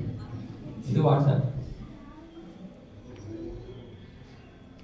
ಸೊ ಏನಾಗ್ತಾ ಇದೆ, ಜನ ಈ ರೀತಿ ನಾನು ಕಷ್ಟಪಡೋದ್ರಿಂದಾನೇ ನನ್ನ ಜೀವನದಲ್ಲಿ ಬೇರೆ ಏನು ಮುಖ್ಯವಾದ ಈ ವಿಷಯ ಇಲ್ಲವೇ ಇಲ್ಲ ಅಂತ ಜೀವನ ಮಾಡ್ತಾರೆ. ಅದಕ್ಕೆ ಇಲ್ಲಿ ಹೇಳ್ತಾ ಮೂಢರು. ನಮಗೆ ಏನ್ ಸಿಗುತ್ತೋ ನಮ್ಗೆ ಸಿಕ್ಕೇ ಸಿಗುತ್ತೆ. ನೀವು ಕೈ ಹಿಂಗ್ ಕಟ್ಟಿಟ್ಕೊಂಡು ಕೂತ್ಕೊಳ್ಳಿ. ಸಂಜೆ ಊಟ, ಇವಾಗ ಪ್ರಸಾದ ತಿನ್ಬೇಕು ಅಂದ್ರೆ ಕೈ ಆಟೋಮೆಟಿಕ್ ಓಪನ್ ಆಗುತ್ತೆ. ಆಟೋಮೆಟಿಕ್. ಅರೆ ಪ್ರಸಾದ ಅಂತ ಹೇಳ್ತಾ ಇಲ್ಲ ನಾನು, ಯಾವುದೇ ಕಾರ್ಯ ಆ ಟೈಮಲ್ಲ, ಯಾವಾಗ ಆಗಬೇಕೋ ಆಗ ಹಾಗೇ ಆಗುತ್ತೆ. ನಿಮ್ಮಿಂದ ಮಾಡಿಸಲಾಗತ್ತೆ. ಅರ್ಥ ಮಾಡ್ಕೊಳ್ಳಿ. ಸೊ ನಾವು ಏನನ್ನ ಸಂಪಾದನೆ ಮಾಡ್ತಾ ಇದೀವೋ ಅದನ್ನ ನಾನು ಮುಂಚೆ ಹೇಳಿದ್ದೀನಿ. ಇದು ಯಜ್ಞಾರ್ಥ ಕರ್ಮಣೋ ನೇತ್ರ ಲೋಕೋ ಎಂ ಕರ್ಮ ಬಂಧನ. ಯಜ್ಞಾರ್ಥ, ವಿಷ್ಣುವಿಗಾಗಿ ಯಜ್ಞವಂತೆ ನಾವು ಕೆಲಸ ಮಾಡಬೇಕು. ಅಂದ್ರೆ ನಾವು ಮಾಡ್ತಾ ಇರೋ ಹಣದ ಸಂಪಾದನೆಯನ್ನ ನಾವು ತಗೊಂಡು ಯಾರಿಗೆ ಕೊಡಬೇಕು? ಕೃಷ್ಣನಿಗೆ ಕೊಡಬೇಕು. ಅಯ್ಯೋ ಪ್ರಭು ಕೃಷ್ಣ ತಗೊಂಡ್ಬಿಟ್ರೆ ನಮ್ಮ ಜೀವನ ಏನಪ್ಪ? ಕೃಷ್ಣ ನಿಮ್ ಚಿಲ್ಡ್ರೇನ ಇಟ್ಕೋತಾನ? ಚಿಲ್ಡ್ರೆ ಯಾಕೆ? ಎಲ್ಲ ನೋಟ್ ಕೊಡ್ತಾ ಇರೋದು ಅವನೇ, ಎಲ್ಲ ಸಂಪತ್ತು ಕೊಡ್ತಾ ಇರೋದು ಅವನು. ಅವನೇ ನಿನ್ ದುಡ್ಡನ್ನ ಇಟ್ಕೊಂಡ್ಬಿಡ್ತಾನ. ಅವನಿಗೇನ್ ಬೇಕಾ? ಅವನೇನ್ ಮಾಡ್ತಾನೆ? ತಗೊಳಪ್ಪ, ಸಂತೋಷ. ಮಕ್ಕಳು ತಂದೆ ತಾಯಿಗಳಿಗೆ ಚಾಕ್ಲೇಟ್, ತಂದೆನೇ ಚಾಕ್ಲೇಟ್ ತಂದೇನೆ, ಅದನ್ನ ಒಂದು ಪೀಸ್ ತಂದೆಗೆ ಕೊಟ್ಟರೆ ತಂದೆಗೆ ಎಷ್ಟು ಸಂತೋಷ ಆಗುತ್ತೆ. ಭಗವಂತ ಅಷ್ಟೇ, ನಾನೇ ಎಲ್ಲ ಕೊಡ್ತಾ ಇರೋದು. ಅರೆ ಅದನ್ನ ಪರಿಗಣಿಸಿ, ಅದನ್ನ ಗುರುತಿಸಿ ಯಾವ ಜೀವಿ ಅವನಿಗೆ ವಾಪಸ್ ಕೊಡ್ತಾನೋ ಭಗವಂತನೇ, ಆಹಾ ಎಷ್ಟು ಪ್ರಿಯ ಮಗ ನನ್ನ ಮಗ, ತಗೊಳಪ್ಪ, ಉಪಯೋಗಿಸ್ಕೊ. ಬೇರೆ ಚಾಕ್ಲೇಟ್ ಎಲ್ಲ ತಿನ್ನು, ಒಂದು ಚಿಕ್ಕ ಪೀಸ್ ಕೊಟ್ಟಿದ್ದೆ, ಆಯ್ತು ಪರವಾಗಿಲ್ಲ, ಸಾಕು, ಸಂತೋಷ. ಇದು ಗೃಹಸ್ಥರು ಮಾಡಬೇಕಾಗಿರೋ ಕೆಲಸ. ಓಕೆ, ನಮಗೋಸ್ಕರ ನಾವು ಇದು ಮೂಢತನ. ಏನು ಅಂದ್ರೆ ನಾನು ಸಂಪಾದನೆ ಮಾಡ್ತಾ ಇರೋದು ನನಗೋಸ್ಕರ ಅನ್ನೋದು ಮೂಢತನ. ನಮಗೋಸ್ಕರ ನಾವು ಸಂಪಾದನೆ ಮಾಡ್ತಾ ಇರೋದು ಮನೆಯನ್ನ ನಡೆಸೋದಕ್ಕೋಸ್ಕರ ಕೃಷ್ಣ ನಮಗೆ ಈ ಮಾರ್ಗವನ್ನು ಕೊಟ್ಟಿದ್ದಾನೆ, ಜೀವನ ದಾರಿಯನ್ನು ಕೊಟ್ಟಿದ್ದಾನೆ. ಸೊ ನನ್ನ ಕೃತಜ್ಞತೆ ಒಂದು ಚೂರು, ಭಗವಂತ ನೀನೆಲ್ಲ ನೀನೇ ಕೊಟ್ಟಿದ್ಯಪ್ಪ, ನಾನು ನಿಮ್ಗೆ ಒಂಚೂರು ಸೇವೆ ಮಾಡೋಕೆ ಇಷ್ಟಪಡ್ತೀನಿ. ಯಾರದನ್ನು ಮಾಡೋದಿಲ್ವೋ ಮೊದಲ ವರ್ಗದವರು ಮೂಢರು, ಇವರು ಕೃಷ್ಣನಿಗೆ ಶರಣಾಗತರಾಗಿಲ್ಲ. ನಮ್ಗೆ ಅನಿಸ್ತಾ ಇರ್ಬೋದು ನಾನು ಶರಣಾಗತನಾಗಿದ್ದೀನಿ ಅಂತ, ಅರೆ ನಾವು ಇದನ್ನು ಮಾಡ್ತಾ ಇಲ್ಲ ಅಂದ್ರೆ ನಮಗೆ ಕೃಷ್ಣನಲ್ಲಿ ನಂಬಿಕೆ ಇಲ್ಲ, ನಾವು ನಮಗೋಸ್ಕರ ಜೀವನ ಮಾಡ್ಕೋತಾ ಇದ್ದೀವಿ. ಇದು ಮೊದಲ ವರ್ಗದ ದುಷ್ಕೃತಿಗಳು. ಆಗ ನಾವು ನಮ್ಮ ಬುದ್ಧಿಯನ್ನ ಕೆಟ್ಟ ರೀತಿಯಲ್ಲಿ ಬಳಸ್ತಾ ಇದ್ದೀವಿ. ಕೆಟ್ಟ ರೀತಿಯಲ್ಲಿ ಅಂದ್ರೆ ಯಾರು ತಲೆ ಹೊಡೆಯಕ್ಕಲ್ಲ, ಎಲ್ಲ ಸ್ವಲ್ಪ ವಯಸ್ಸಾದವರು ದಯವಿಟ್ಟು ಒಳಗೆ ಬರೋಕ್ಕಿಂತ ಮುಂಚೆ ನೀವು ಮೊಬೈಲ್ ಫೋನ್ ಆಫ್ ಮಾಡ್ಕೊಳ್ಬೇಕು. ಯಾಕಂದ್ರೆ ವಯಸ್ಸಾದವ್ರು ಯಾಕೆ ಹೇಳ್ತಾ ಇದೀನಿ, ನೀವು ಮೊಬೈಲ್ ಬ್ಯಾಗಲ್ಲೆಲ್ಲ ಇರುತ್ತೆ, ತೆಗೆದ್ರೊಳಗೆ ಬಹಳ ಸಮಯ ಆಗ್ತದೆ. ಇದು ಗೊತ್ತಾಗ್ತಾ ಇದೆಯಾ ಇದು ವಿಷಯ? ಸೊ ನಾವು ಈ ಅಜ್ಞಾನದಲ್ಲಿ ಇರಬಾರ್ದು. ಅಜ್ಞಾನದಲ್ಲಿರೋರನ್ನ ಮೂರ್ಖರು ಅಂತ ಕರೀತಾ ಇರೋದು ಕೃಷ್ಣ. ಜ್ಞಾನದಲ್ಲಿ ಜೀವನ ಮಾಡ್ಬೇಕು. ಹೌದು, ನಾನು ಶ್ರಮ ಪಡ್ತಾ ಇದ್ದೀನಿ ಅಷ್ಟೇ, ಆದ್ರೆ ಫಲ ಕೊಡ್ತಾ ಇರೋದು ಯಾರು? ಭಗವಂತ. ಹಾಗಾಗಿ ನನಗೆ ಒಂದು ಚೂರಾದ ಕೃತಜ್ಞತೆ ಭಾವ ಇರಬೇಕು. ನನಗೆ ಭಗವಂತ ಕೊಡ್ತಾ ಇರೋದ್ರಲ್ಲಿ ಸ್ವಲ್ಪ ನಾನು ಅವನಿಗೆ ಕೊಡಬೇಕು. ಇದು ಸರಳವಾದ ಮನುಷ್ಯ ಪ್ರಜ್ಞೆ. ಇವಾಗ ಕೃಷ್ಣ ನಿಮ್ಮ ಹತ್ರ ಬಂದ್ಬಿಟ್ಟು ನನಗೆ ಇಷ್ಟೇ ಕೊಡ್ಬೇಕು ಅಷ್ಟೇ ಕೊಡ್ಬೇಕು ಅಂತ ಹೇಳ್ತಾ ಇದ್ದಾನ? ಇಲ್ಲ, ಶಕ್ತ್ಯಾನುಸಾರ. ಶಕ್ತ್ಯಾನುಸಾರ ಅರೆ ಕೊಡೋದು ನಮ್ಮ ಧರ್ಮ. ನಮ್ಮ ಧರ್ಮ ಗೃಹಸ್ಥರಾಗಿ ಭಗವಂತನಿಗೆ ಸೇವೆಗೆ ನಾವು ನಮ್ಮ ಹಣವನ್ನು ಉಪಯೋಗಿಸೋದು ನಮ್ಮ ಧರ್ಮ. ಇದನ್ನ ಅರ್ಥ ಮಾಡ್ಕೊಂಡು 10 ರೂಪಾಯಿ ಕೊಟ್ಟರು ಕೂಡ ಭಗವಂತ ನಿನ್ಗೆ 10 ರೂಪಾಯಿ ಕೊಡಕ್ಕಾಗದು, ಓಕೆ, ಬೇಸರ ಪಡಲ್ಲ. ಆದ್ರೆ ಯಾರು 100 ರೂಪಾಯಿ ಕೊಡಕ್ಕಾಗ 4 ರೂಪಾಯಿ ಕೊಟ್ರೆ ಯಾಕಪ್ಪ ಇನ್ 90 ರೂಪಾಯಿ ನೀನ್ ಯಾಕೆ ಇಟ್ಕೋತಾ ಇದೆಯಾ, ಕೊಡು ಹೇಳಲ್ಲ. ಅವನು ಬೇಸರ ಪಡ್ತಾನೆ, ಅಯ್ಯೋ ಎಂತ ಮಗು, ನನ್ನ ಮೇಲೆ ನಂಬಿಕೆನೇ ಇಲ್ಲ ಅದು. ಇದು ಮೊದಲ ವರ್ಗದವರು ಮೂಢರು. ನರಾಧಮ ಎರಡನೇದು. ನರಾಧಮ ಇವಾಗ ನರಾಧಮ ಅಂದ್ರೆ ಬಹಳ ಮುಖ್ಯವಾದದ್ದು. ಸುಸಂಸ್ಕೃತರು ಅಂತ ಅನ್ಕೊಂಡಿರೋರು.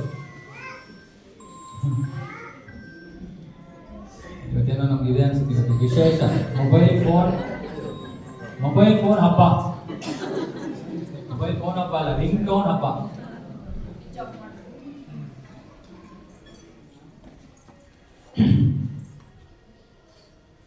ನನಗೆ ಬಹಳ ನೀವು ಡೈಜೆಸ್ಟ್ ಆಗೋದಕ್ಕೆ ಕಷ್ಟವಾದ ವಿಷಯ ಕೊಡ್ತಾ ಇದ್ದೀರಾ, ಹಾಗಾಗಿ ಮಧ್ಯೆ ಸ್ವಲ್ಪ ಮ್ಯೂಸಿಕ್ ಬರ್ತದೆ.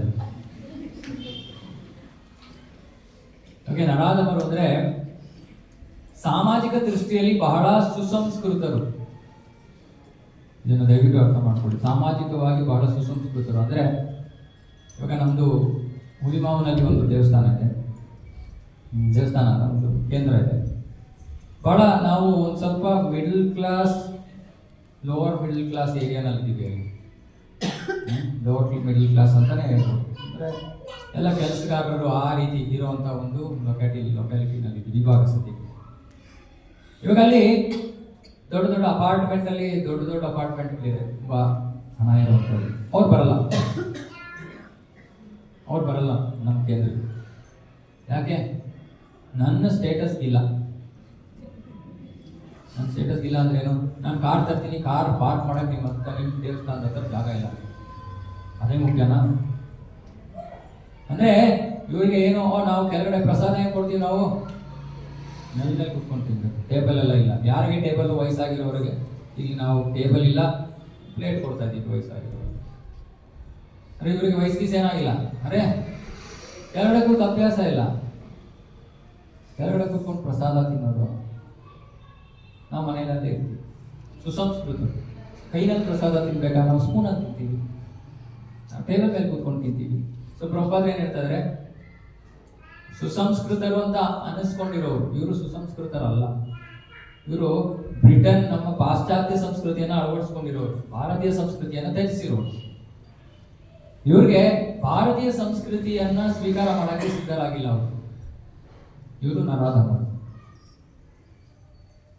ಹಾಗಾಗಿ ನಾವು ಹೊಸ ಒಂದು ಕಾರ್ಯಕ್ರಮವನ್ನು ಶುರು ಮಾಡ್ತಾ ಇದ್ದೀವಿ, ಕಲ್ಚರಲ್ ರಿವೈವಲ್ ಅಂತ. ನಮ್ಮ ವೈದಿಕ ಸಂಸ್ಕೃತಿಯನ್ನ ಪುನಶ್ಚೇತನಗೊಳಿಸೋದು, ಜಾಗೃತಗೊಳಿಸೋದಕ್ಕೆ ಒಂದು ಪ್ರೋಗ್ರಾಮ್ ಶುರು ಮಾಡ್ತಾ ಇದ್ದೀವಿ.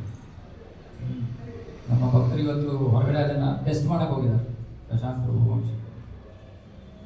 ಯಾಕಂದ್ರೆ ನಮಗೆ ಎಲ್ಲರನ್ನು ಹೇಗಾದ್ರೂ ಮಾಡಿ ಒಂದು ಪಾಶ್ಚಾತ್ಯ ಸಂಸ್ಕೃತಿಯನ್ನ ಅಳವಡಿಸ್ಕೊಂಡಿದ್ದಾರೆ, ಓಕೆ, ಅದರ ಜೊತೆ ಸ್ವಲ್ಪ ಆದ್ರೂ ನಮ್ಮ ಭಾರತೀಯ ಸಂಸ್ಕೃತಿ, ನಮ್ಮ ವೈದಿಕ ಸಂಸ್ಕೃತಿಯನ್ನು ಅಳವಡಿಸ್ಕೊಳ್ಳಿ. ಇವಾಗ ಅದಕ್ಕೆ ಒಂದು ಮಾರ್ಗ ನಾವೇನು ಮಾಡ್ತಾ ಇದೀವಿ ಅಂದ್ರೆ ಏಕಾದಶಿ ವ್ರತ. ಏಕಾದಶಿ ವ್ರತ ಸರಳವಾದ ಏಕಾದಶಿ ವ್ರತ. ಸೊ ಹೀಗೆ ಈ ನರಾಧಮರು ಅವರು ನಮ್ಮ ಪ್ರವಚನಗಳಿಗೆ ಬಂದು ಕೂತ್ಕೊಂಡು ಶ್ರವಣ ಮಾಡೋಷ್ಟು ಅವ್ರಿಗೆ ಸಮಯ ಇಲ್ಲ, ಆಸಕ್ತಿ ಇಲ್ಲ. ಅಂಥವ್ರು ಕೂಡ ಕೃಪೆ ಕೊಡ್ಬೇಕು. ಯಾಕಂದ್ರೆ ಅವ್ರು ಇಲ್ಲಾಂದ್ರೆ ಭಗವಂತನ ಹತ್ರ ಬರಲ್ಲ. ಇವರು 2ನೇ ವರ್ಗದವರು. 3ನೇ ವರ್ಗದವರು ಬಹಳ ಇಂಪಾರ್ಟೆಂಟ್. ಮಾಯಾಪರತ ಜ್ಞಾನ ಅಂದ್ರೆ ತುಂಬಾ ಬುದ್ಧಿಶಾಲಿಗಳು. ಈ ಥರ ತತ್ವಜ್ಞಾನಿಗಳು, ಕವಿಗಳು, ಲೇಖಕರು, ವಿಜ್ಞಾನಿಗಳು, ತುಂಬಾ ಬುದ್ಧಿ ಇರೋರು, PhD ಮಾಡಿರೋರು, ಇವರೆಲ್ಲ ದೇವರ ಹತ್ರ ಬರಲ್ಲ. ಯಾಕೆ? ಎಲ್ಲವನ್ನೂ ಅವರು ತಮ್ಮ ಬುದ್ಧಿಯಿಂದಲೇ ತಿಳ್ಕೋಬೇಕು ಅಂತ ಪ್ರಯತ್ನ ಮಾಡ್ತಾರೆ. ಇವರು ದೇವರ ಹತ್ರ ಬರಲ್ಲ. 4ನೇದು ಆಸುರಂ ಭಾವ ಮಾಶ್ರಿತ. ನಿಜವಾಗ್ಲೂ ಅವರು ಅಸುರರು, ಒಟ್ಟು ನಾಸ್ತಿಕರು. ಅಂದರೆ ದೇವಸ್ಥಾನವನ್ನು ಕೆಡುವುದು ಅಥವಾ ಭಕ್ತರಿಗೆ ತೊಂದರೆಯನ್ನು ಕೊಡೋದು ಅಥವಾ ದೇವಸ್ಥಾನದ ಅವಶ್ಯಕತೆ ಏನು. ಸೊ ಇವಾಗ ನಮ್ಮ ಹುಳಿಮಾವಿನಲ್ಲಿ ನಾವೆಲ್ಲ ಭಕ್ತರು ಸೇರಿ ಒಂದು ಕೃಷ್ಣನ ದೇವಸ್ಥಾನವನ್ನು ಮಾಡೋದಕ್ಕೆ ಪ್ರಾರಂಭ ಮಾಡಿದ್ವಿ. ಹಾಗೆ ನಮ್ಮದು ಹೇಳಿದಲ್ಲ, ಚಿಕ್ಕ ಒಂದು ಕೇಂದ್ರ ಇತ್ತು. ಹಾಗಾಗಿ ಎಲ್ಲರ ಭಕ್ತರ ಆಸೆ ಇತ್ತು, ಅಲ್ಲಿ ಯಾರೋ ಒಂದು ಸ್ವಲ್ಪ ಕಡಿಮೆ ದುಡ್ಡಿಗೆ ಒಂದು ಜಾಗವನ್ನು ಕೊಟ್ಟರು. ಸೊ ಅಲ್ಲಿ ದೇವಸ್ಥಾನವನ್ನು ಮಾಡಬೇಕು ಅಂತ ನಾವು ಪ್ರಾರಂಭ ಮಾಡಿದ್ವಿ. ಸೊ ಅಲ್ಲಿ ಇದ್ದಿದ್ದಂತಹ ಸ್ಥಳೀಯ ರಾಜಕಾರಣಿಗಳ ಹತ್ರ ಹೋದ್ವಿ, ಸುಮ್ಮನೆ ಸ್ವಲ್ಪ ಸಹಾಯ ಮಾಡಿ. ನಮಗೆ ಕೇಳಿದ ಮೊದಲ ಪ್ರಶ್ನೆ ಏನು ಅಂದರೆ, ಇಷ್ಟೊಂದು ದೇವಸ್ಥಾನ ಇದೆ, ದೇವಸ್ಥಾನಗಳ ಅವಶ್ಯಕತೆ ಏನು? ನಾವು ಕೇಳಿದ್ವಿ, ಇಷ್ಟೊಂದು ದೇವಸ್ಥಾನಗಳಿದೆ, ಆ ದೇವಸ್ಥಾನಗಳು ಏನು ಮಾಡ್ತಾ ಇದೆ? ಆ ದೇವಸ್ಥಾನಗಳಿಂದ ಜನರ ಜೀವನ ಹೇಗೆ ಬದಲಾವಣೆ ಆಗ್ತಾ ಇದೆ ಹೇಳಿ. ಏನು ಮಾಡ್ತಾ ಇದ್ವಿ ನಾವು? ದೇವಸ್ಥಾನಕ್ಕೆ ಹೋದರೆ ಸುಮ್ಮನೆ ಹೋಗ್ತೀವಿ, ಮಂಗಳಾರತಿ ತಗೋತೀವಿ, ತೀರ್ಥ ಪ್ರಸಾದ ತಗೋತೀವಿ, ಅರ್ಚಕನ ಕೂತ್ಕೋತೀವಿ, ಹೋಗ್ತೀವಿ. ಏನು ಬದಲಾವಣೆ ಆಯಿತು ಜೀವನ? ಏನೋ ಬದಲಾವಣೆ ಆಯ್ತಾ? ಕಷ್ಟಪಡ್ತಾ ಇರೋರು ಕಷ್ಟನೇ ಪಡ್ತಾ ಇದ್ದಾರೆ, ಕೆಟ್ಟ ಮಾರ್ಗ ಹಿಡಿದಿರೋರು ಕೆಟ್ಟ ಮಾರ್ಗದಲ್ಲೇ ಉಳಿದಿದ್ದಾರೆ. ಮಕ್ಕಳಿಗೆ ಯಾರು ಸರಿ ತಪ್ಪು ಅನ್ನೋದನ್ನ ಹೇಳ್ಕೊಡ್ತಾ ಇಲ್ಲ. ಇದನ್ನು ಯಾರು ಮಾಡ್ತಾರೆ? ಪ್ರಭುಪಾದ ಇಸ್ಕಾನ್ ಸ್ಥಾಪನೆ ಮಾಡಿದ್ದಕ್ಕೆ ಈ ಕಾರಣ ಇದು. ಒಂದು ಜನರು ಬಂದು ತೀರ್ಥ ಪ್ರಸಾದ ತಗೊಂಡು ಮನೆಗೆ ಹೋಗಿ ಅಂತಲ್ಲ. ಅರೆ ರಾಜಕಾರಣಿಗಳಿಗೆ ಅರ್ಥ ಆಗಲ್ಲ, ಎಲ್ಲ ದೇವಸ್ಥಾನನೂ ಒಂದೇ. ಅದಕ್ಕೆ ನಾವು ಅವ್ರಿಗೆ ಹೇಳಿದ್ವಿ, ಬನ್ನಿ ಕೇಂದ್ರಕ್ಕೆ ಬನ್ನಿ, ನಿಮಗೆ ಗೊತ್ತಾಗುತ್ತೆ ನಾವು ಬೇರೆಯವ್ರ ಥರ ಮಾಡ್ತಾ ಇಲ್ಲ, ನಾವು ಜನರ ಜೀವನವನ್ನು ಬದಲಾಯಿಸೋಕ್ಕೆ ಪ್ರಯತ್ನ ಮಾಡ್ತಾ ಇದ್ದೀವಿ. ಆದರೆ ಇವರು ನಾಸ್ತಿಕರು, ಇವ್ರಿಗೆ ಅವಶ್ಯಕತೆ ಇಲ್ಲ. ಇವರು ಅದೇ ಏನಾದರೂ ಒಂದು ಓಟ್ ಪಡ್ಕೊಳ್ಳೋಕ್ಕೆ ನಾವು ದುಡ್ಡು ಕೊಡ್ಬೇಕಾ? ಎಷ್ಟು ಬೇಕಾ ಕೋಟಿಗಟ್ಟಲೆ ಬರುತ್ತೆ. ದೇವಸ್ಥಾನ ಕೊಡಿ, ಎಲ್ಲ ನಾವು ಕೊಡೋಕ್ಕಾಗಲ್ಲ, ಅಷ್ಟೊಂದು ದುಡ್ಡಿಲ್ಲ ನಮ್ಮ. ಸೊ ಇವರು ಆಸುರಂ ಭಾವ ಮಾಸ್ಟರ್, ಒಟ್ಟು ನಾಸ್ತಿಕರು. ಅಂದರೆ ದೇವರು ಇದೆಲ್ಲ ಬೇಡ, ನನ್ನ ಜೀವನ, ನನ್ನ ಆರ್ಥಿಕ ಪ್ರಗತಿ, ನನ್ನ ಸ್ಥಾನ ಮಾನ. ಸೊ ಈ 4 ವರ್ಗದ ಜನರು ಕೃಷ್ಣನಿಗೆ ಶರಣಾಗತರಾಗೋದಿಲ್ಲ. ಅವರ ಜೀವನದಲ್ಲಿ ಕೃಷ್ಣ ಇಲ್ಲ. ಕೃಷ್ಣ ಇದ್ದಾನೆ, ಯಾತಕ್ಕೋಸ್ಕರ? ಸ್ವಲ್ಪ ಬಿಸ್ನೆಸ್ ಮಾಡೋದಕ್ಕೆ ಬೇಕಾದ್ರೆ ಮಾಡ್ಬೋದು. ಆ ಬಿಸ್ನೆಸ್ ಮಾಡೋದಕ್ಕೂ ಸ್ವಲ್ಪ ಸುಕೃತಿ ಇರಬೇಕು. ಭಗವಂತನ ಹೋಗಿ ನನಗೇನೋ ಕೊಡಪ್ಪ ಅನ್ನೋದಕ್ಕೂ ಕೂಡ ನಮ್ಮ ಬಾಯಿನ ಕೇಳಬೇಕು ಅಂದ್ರೂ ಕೂಡ ಸುಕೃತಿ ಇರ್ಬೇಕು. ಸೊ ಈ ವರ್ಗದಲ್ಲಿರೋರನ್ನ ಕೃಷ್ಣ ಕೆಳ ಲೋಕಗಳಿಗೆ ಅಂದರೆ ಅವರ ಕರ್ಮಗಳಿಂದ ಅವರು ಕೆಳಲೋಕಗಳಿಗೆ ಹೋಗ್ತಾರೆ, ನರಕಕ್ಕೆ ಹೋಗ್ತಾರೆ, ಸಾಕಷ್ಟು ಕಷ್ಟವನ್ನು ಅನುಭವಿಸ್ತಾರೆ. ಆದರೆ ನಮ್ಮ ಉದ್ದೇಶ ಏನು ಅಂದರೆ ಎಲ್ಲ ಥರದ ಜನರಿಗೂ ಒಳ್ಳೇದಾಗಬೇಕು. ಯಾರೂ ಬಿಡಲ್ಲ, ನಾವು ಯಾರೂ ಬಿಡಲ್ಲ. ನಾವು ಮುಖ ನೋಡಿ ಮಣೆ ಹಾಕಲ್ಲ, ನಾವು ಮುಖ ನೋಡೋದೇ ಇಲ್ಲ, ಎಲ್ಲರಿಗೂ ಮಣೆ ಹಾಕಿದ್ದೀವಿ, ಯಾರು ಬೇಕಾದ್ರೂ ಬಂದು ಕೂತ್ಕೋಬೋದು.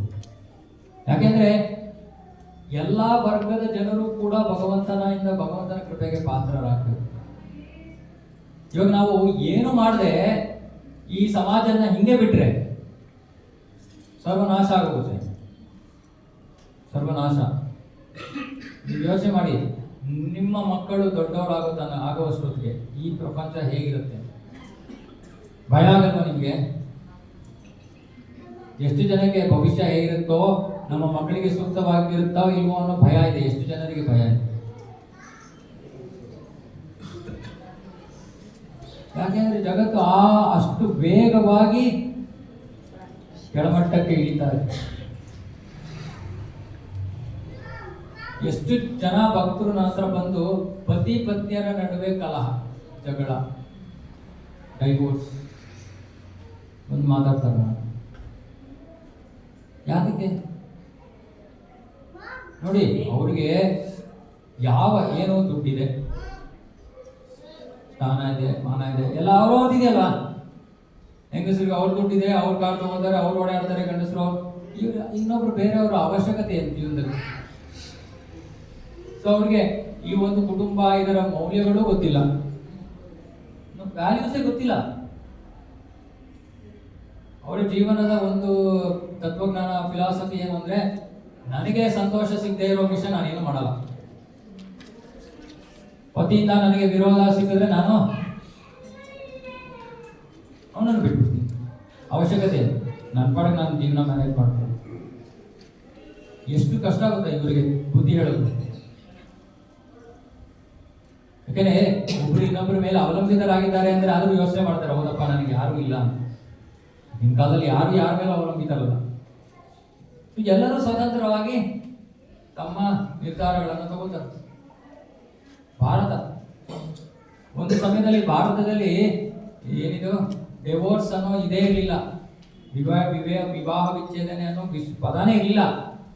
ಈ ಡಿವೋರ್ಸ್ ಯಾವಾಗ ಬಂದ್ರಲ್ಲ ನಮ್ಮ ದೇಶ ಆಳಕ್ಕೆ ಮುಖ ಅವ್ರು ತಗೊಂಡು ಬಂದು ಎಲ್ರಿಗೂ ಅಧಿಕಾರ ಇದೆ. ಏನ್ ಮಾಡಕ್ಕೆ? ಸಮಾಜ ನಾಶ ಮಾಡಕ್ಕೆ. ನಾವು ಮಾಡ್ಕೊಂಡಿದ್ದೀವಿ, ನೀವು ಮಾಡಿ. ನಾವು ನಮ್ಮ ಸಮಾಜವನ್ನು ನಾಶ ಮಾಡ್ಕೊಂಡಿದ್ದೀವಿ, ನೀವು ನಿಮ್ಮ ಸಮಾಜ ನಾಶ ಮಾಡಿ. ನಿಮಗೆ ನಾವು ಬೇಕಾಗಿರೋ ಸೌಕರ್ಯಗಳೆಲ್ಲ ಮಾಡಿಕೊಡ್ತಾ ಇದ್ದೀವಿ, ನಿಮ್ಮ ತಲೆಯಲ್ಲಿ ನಾವು ಸಗಣಿ ತೂಗ್ತಾ ಇದ್ದೀವಿ. ಇದು ನಮ್ಮ ಭಾರತದ ಪರಿಸ್ಥಿತಿ. ಬೇಸರ ಆಗುತ್ತೆ, ನಾನು ಬಹಳ ಕಠೋರವಾಗಿ ಮಾತಾಡ್ತಾ ಇದ್ದೀನಿ. ಆದರೆ ಸಮಾಜ ಈ ದಿಕ್ಕಿನಲ್ಲಿ ಹೋಗ್ತಾ ಇದೆ. ದಯವಿಟ್ಟು ನೀವು ಎಲ್ಲರೂ ಜಾಗೃತರಾಗಬೇಕು. ನಾವಿಲ್ಲಿ ಪ್ರವಚನ ಮಾಡೋದು ಏನಪ್ಪ ಇದೆಲ್ಲ ಯಾಕೆ? ಯಾಕೆ ಅಂದ್ರೆ ಸಮಾಜ ಸರಿಯಾದ ದಿಕ್ಕಲ್ಲಿ ಹೋದ್ರೇನೆ ನಾವು ಸರಿಯಾಗಿ ಜೀವನ ನಡ್ಸಕ್ಕಾಗೋದು. ಸಮಾಜವನ್ನ ಆ ಪತನದಿಂದ ನಾವು ಮೇಲೆ ಏರಿಸ್ಬೇಕು. ಅದಕ್ಕೋಸ್ಕರ ಪ್ರಭುಪಾದ ಇಷ್ಟೊಂದು ಪುಸ್ತಕಗಳು ಬರ್ತೀವಿ. ಪ್ರಭುಪಾದ ಇಷ್ಟೊಂದು ಭಾವಾರ್ಥಗಳು ಬರೆಯೋ ಕಾರಣ ಏನು? ಯಾಕಂದ್ರೆ ಜನರಿಗೆ ಬುದ್ಧಿ ಹೇಳಬೇಕು. ನೀವು ಮಾಡ್ತಾ ಹೋಗ್ತಾ ಇರೋ ಮಾರ್ಗ ತಪ್ಪು. ನಾಸ್ತಿಕರಾಗಬೇಡಿ, ದೇವರ ಹತ್ರ ಬನ್ನಿ.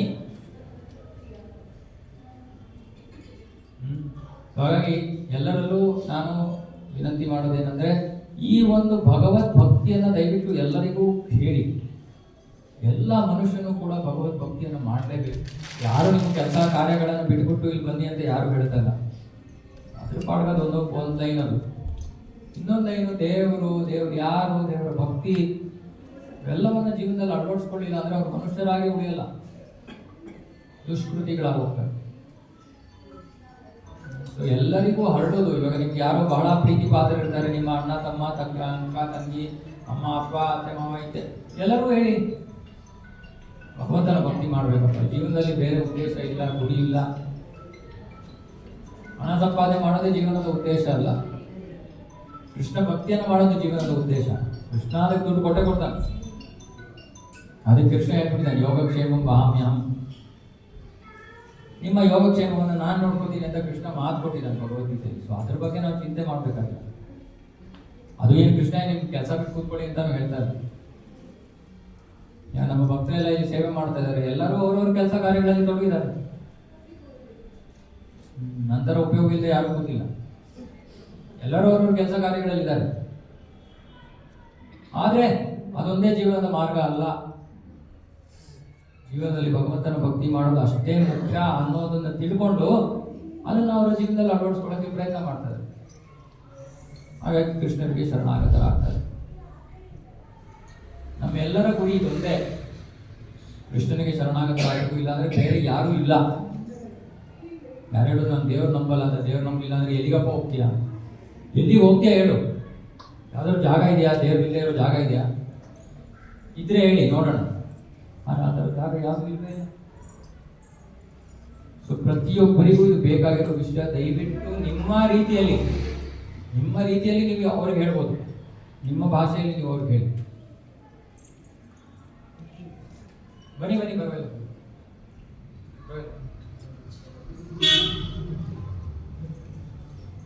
ಓಕೆ, ಹಾಗಾಗಿ ದಯವಿಟ್ಟು ಈ ಭಗವದ್ ಭಕ್ತಿಯನ್ನ ನಾವು ಮಾಡಬೇಕು, ಆಮೇಲೆ ನಾವು ಇನ್ನೊಬ್ರಿಗೆ ಹೇಳಬೇಕು.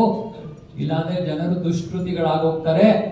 ದುಷ್ಕೃತಿಗಳಾಗಿ ಅವರು ಕ್ರಮೇಣ ನರಕಕ್ಕೆ ಇಳಿತಾರೆ, ಬಹಳ ಯಾತನೆಯನ್ನು ಅನುಭವಿಸ್ತಾರೆ. ಅದು ಭಗವಂತನಿಗೂ ಇಷ್ಟ ಇಲ್ಲ, ಭಕ್ತರಿಗೂ ಇಷ್ಟ ಇಲ್ಲ. ಓಕೆನಾ? ಏನಾದ್ರು ಪ್ರಶ್ನೆ ಇದೆಯಾ? ತುಂಬಾ ಅದ್ಭುತವಾದ ಭಾವಾರ್ಥ ಇದೆ. ಆಯ್ತು, ಇವಾಗ ಎಷ್ಟು ಬೇಕಾದ್ರೂ ರಿಂಗ್ ಟೋನ್ ಬಂದ್ಕೊಡ್ತೀನಿ. ಪ್ರಭು, ಭಗವಂತನ ಭಕ್ತಿಗೆ ಮಾರ್ಗಕ್ಕೆ ನಾವು ಕಾಲಿಡ್ಬೇಕಾದ್ರೆ ಮಾಯಾ ಸಹಾಯ ಮಾಡ್ತಾನೆ.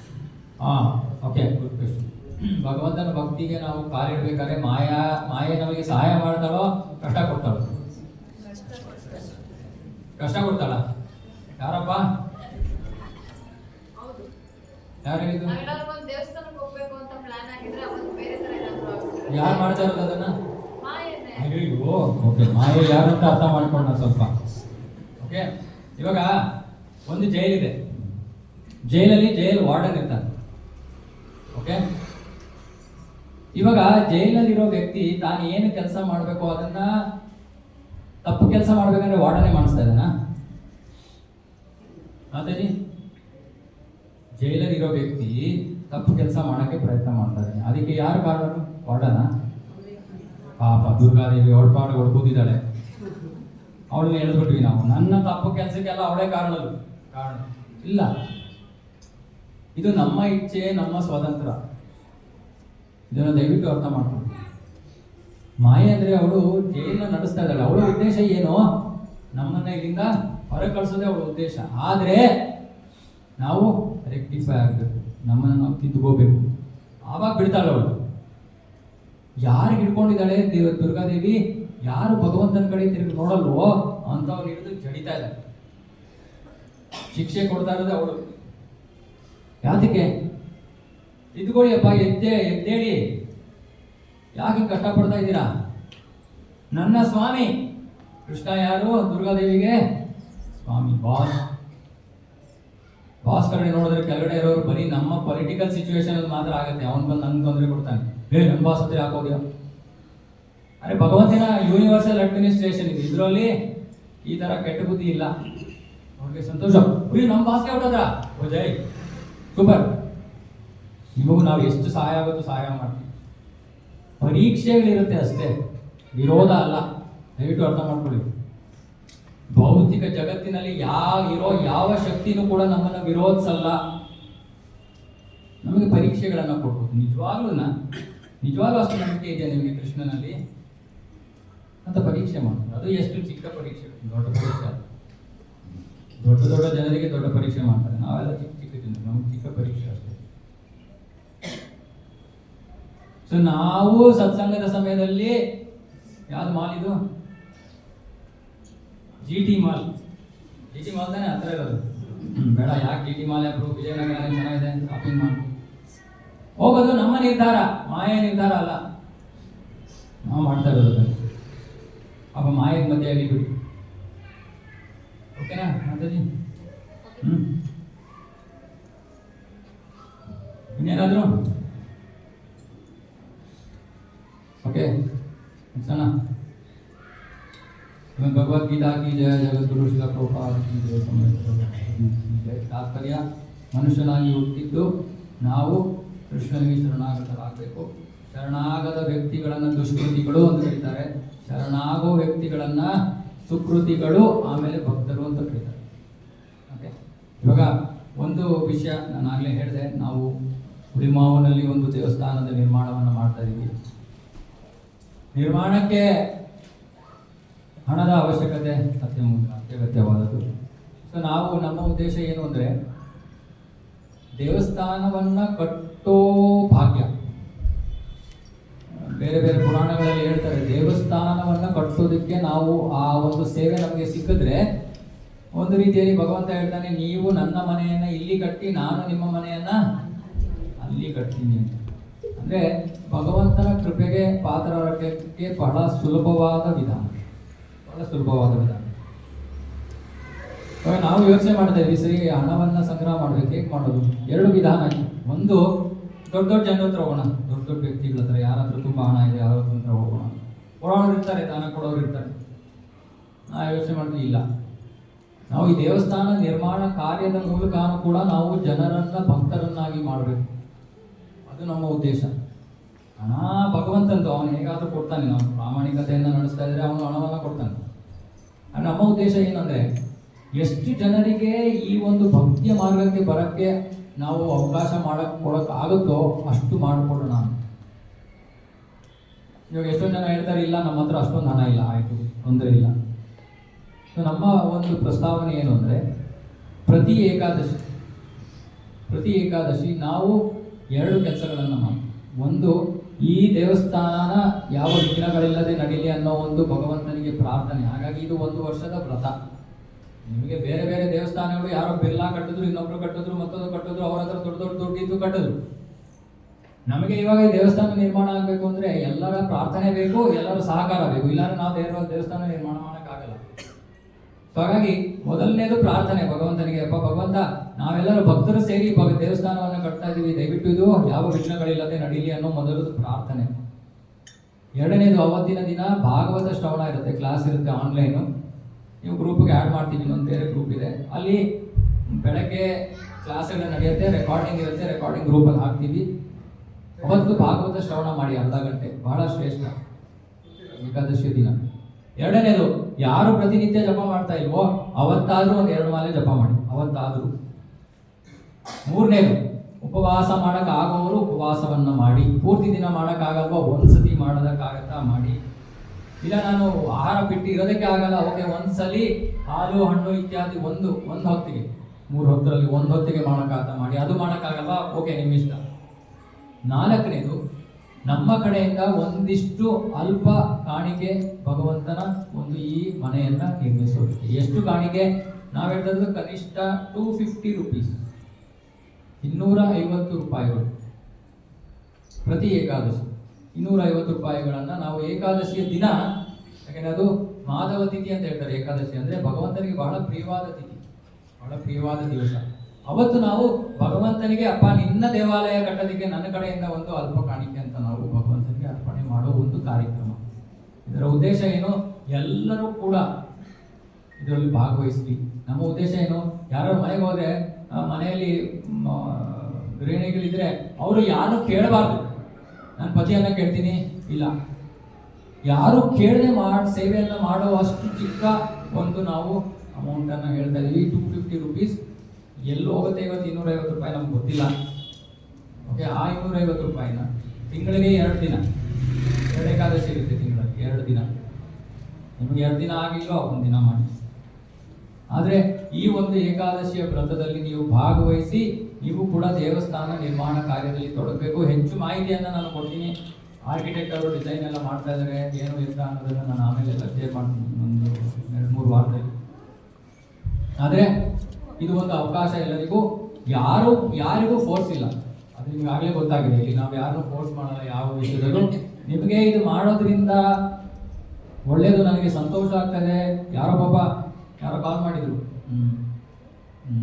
ಈ ಕಾರ್ಯಕ್ರಮ ಕೇಳ್ಬಿಟ್ರು. ನಾವು ಅಲ್ಲಿ ಹುಳಿಮಾವನಲ್ಲಿ, ಅವರು ಗಾರ್ಮೆಂಟ್ ಫ್ಯಾಕ್ಟ್ರಿನಲ್ಲಿ ಕೆಲಸ ಮಾಡ್ತಾರೆ ಮಾತಾಜಿ. ಅಂದರೆ ಗಾರ್ಮೆಂಟ್ ಫ್ಯಾಕ್ಟ್ರಿ ಮಾಡ್ತಾರೆ ಅಂದರೆ ನಿಜವಾಗ್ಲೂ ಪಾಪ ಅಂತ ಪರಿಸ್ಥಿತಿಯಲ್ಲಿದ್ದಾರೆ.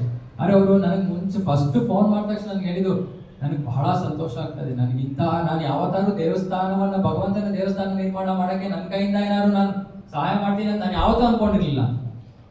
ಸಂತೋಷವಾಗಿ ಹೇಳಿದ್ರು, ನನಗೆ 250 ರೂಪಾಯಿ ಕೊಡೋಕ್ಕಾಗಲ್ಲ, ನಾನು ಅಂಥ ಪರಿಸ್ಥಿತಿಯಲ್ಲಿ ಇದ್ದೀನಿ. ನಾನು ಹೇಳಿದೆ, ಮಾತಾಜಿ ನಿಮಗೆ ಎಷ್ಟು ಇಷ್ಟನೂ ನೀವು ಕೊಡಿ, ಭಗವಂತ ಸ್ವೀಕಾರ ಮಾಡ್ತಾನೆ, ನಿಮ್ಮ ಮನಸ್ಸನ್ನು ನೋಡಿದಾನೆ ಭಗವಂತ. ಸೊ ನಿಮ್ಮ ಕೈನಲ್ಲಿ ಅದಕ್ಕೆ ಶಕ್ತ್ಯಾನುಸಾರ ಅಂತ ನಾನು ಹೇಳ್ತಾ ಇರೋದು. ಯಾರೋ 2500 ಕೊಡೋಕ್ಕಾಗೋರು 250 ಕೊಟ್ಟರೆ ನಿಮ್ಮ ಇಷ್ಟ, ನಿಮಗೆ ಎಷ್ಟು ಬೇಕು ಕೊಡಿ, ನಿಮ್ಮ ಇಷ್ಟ.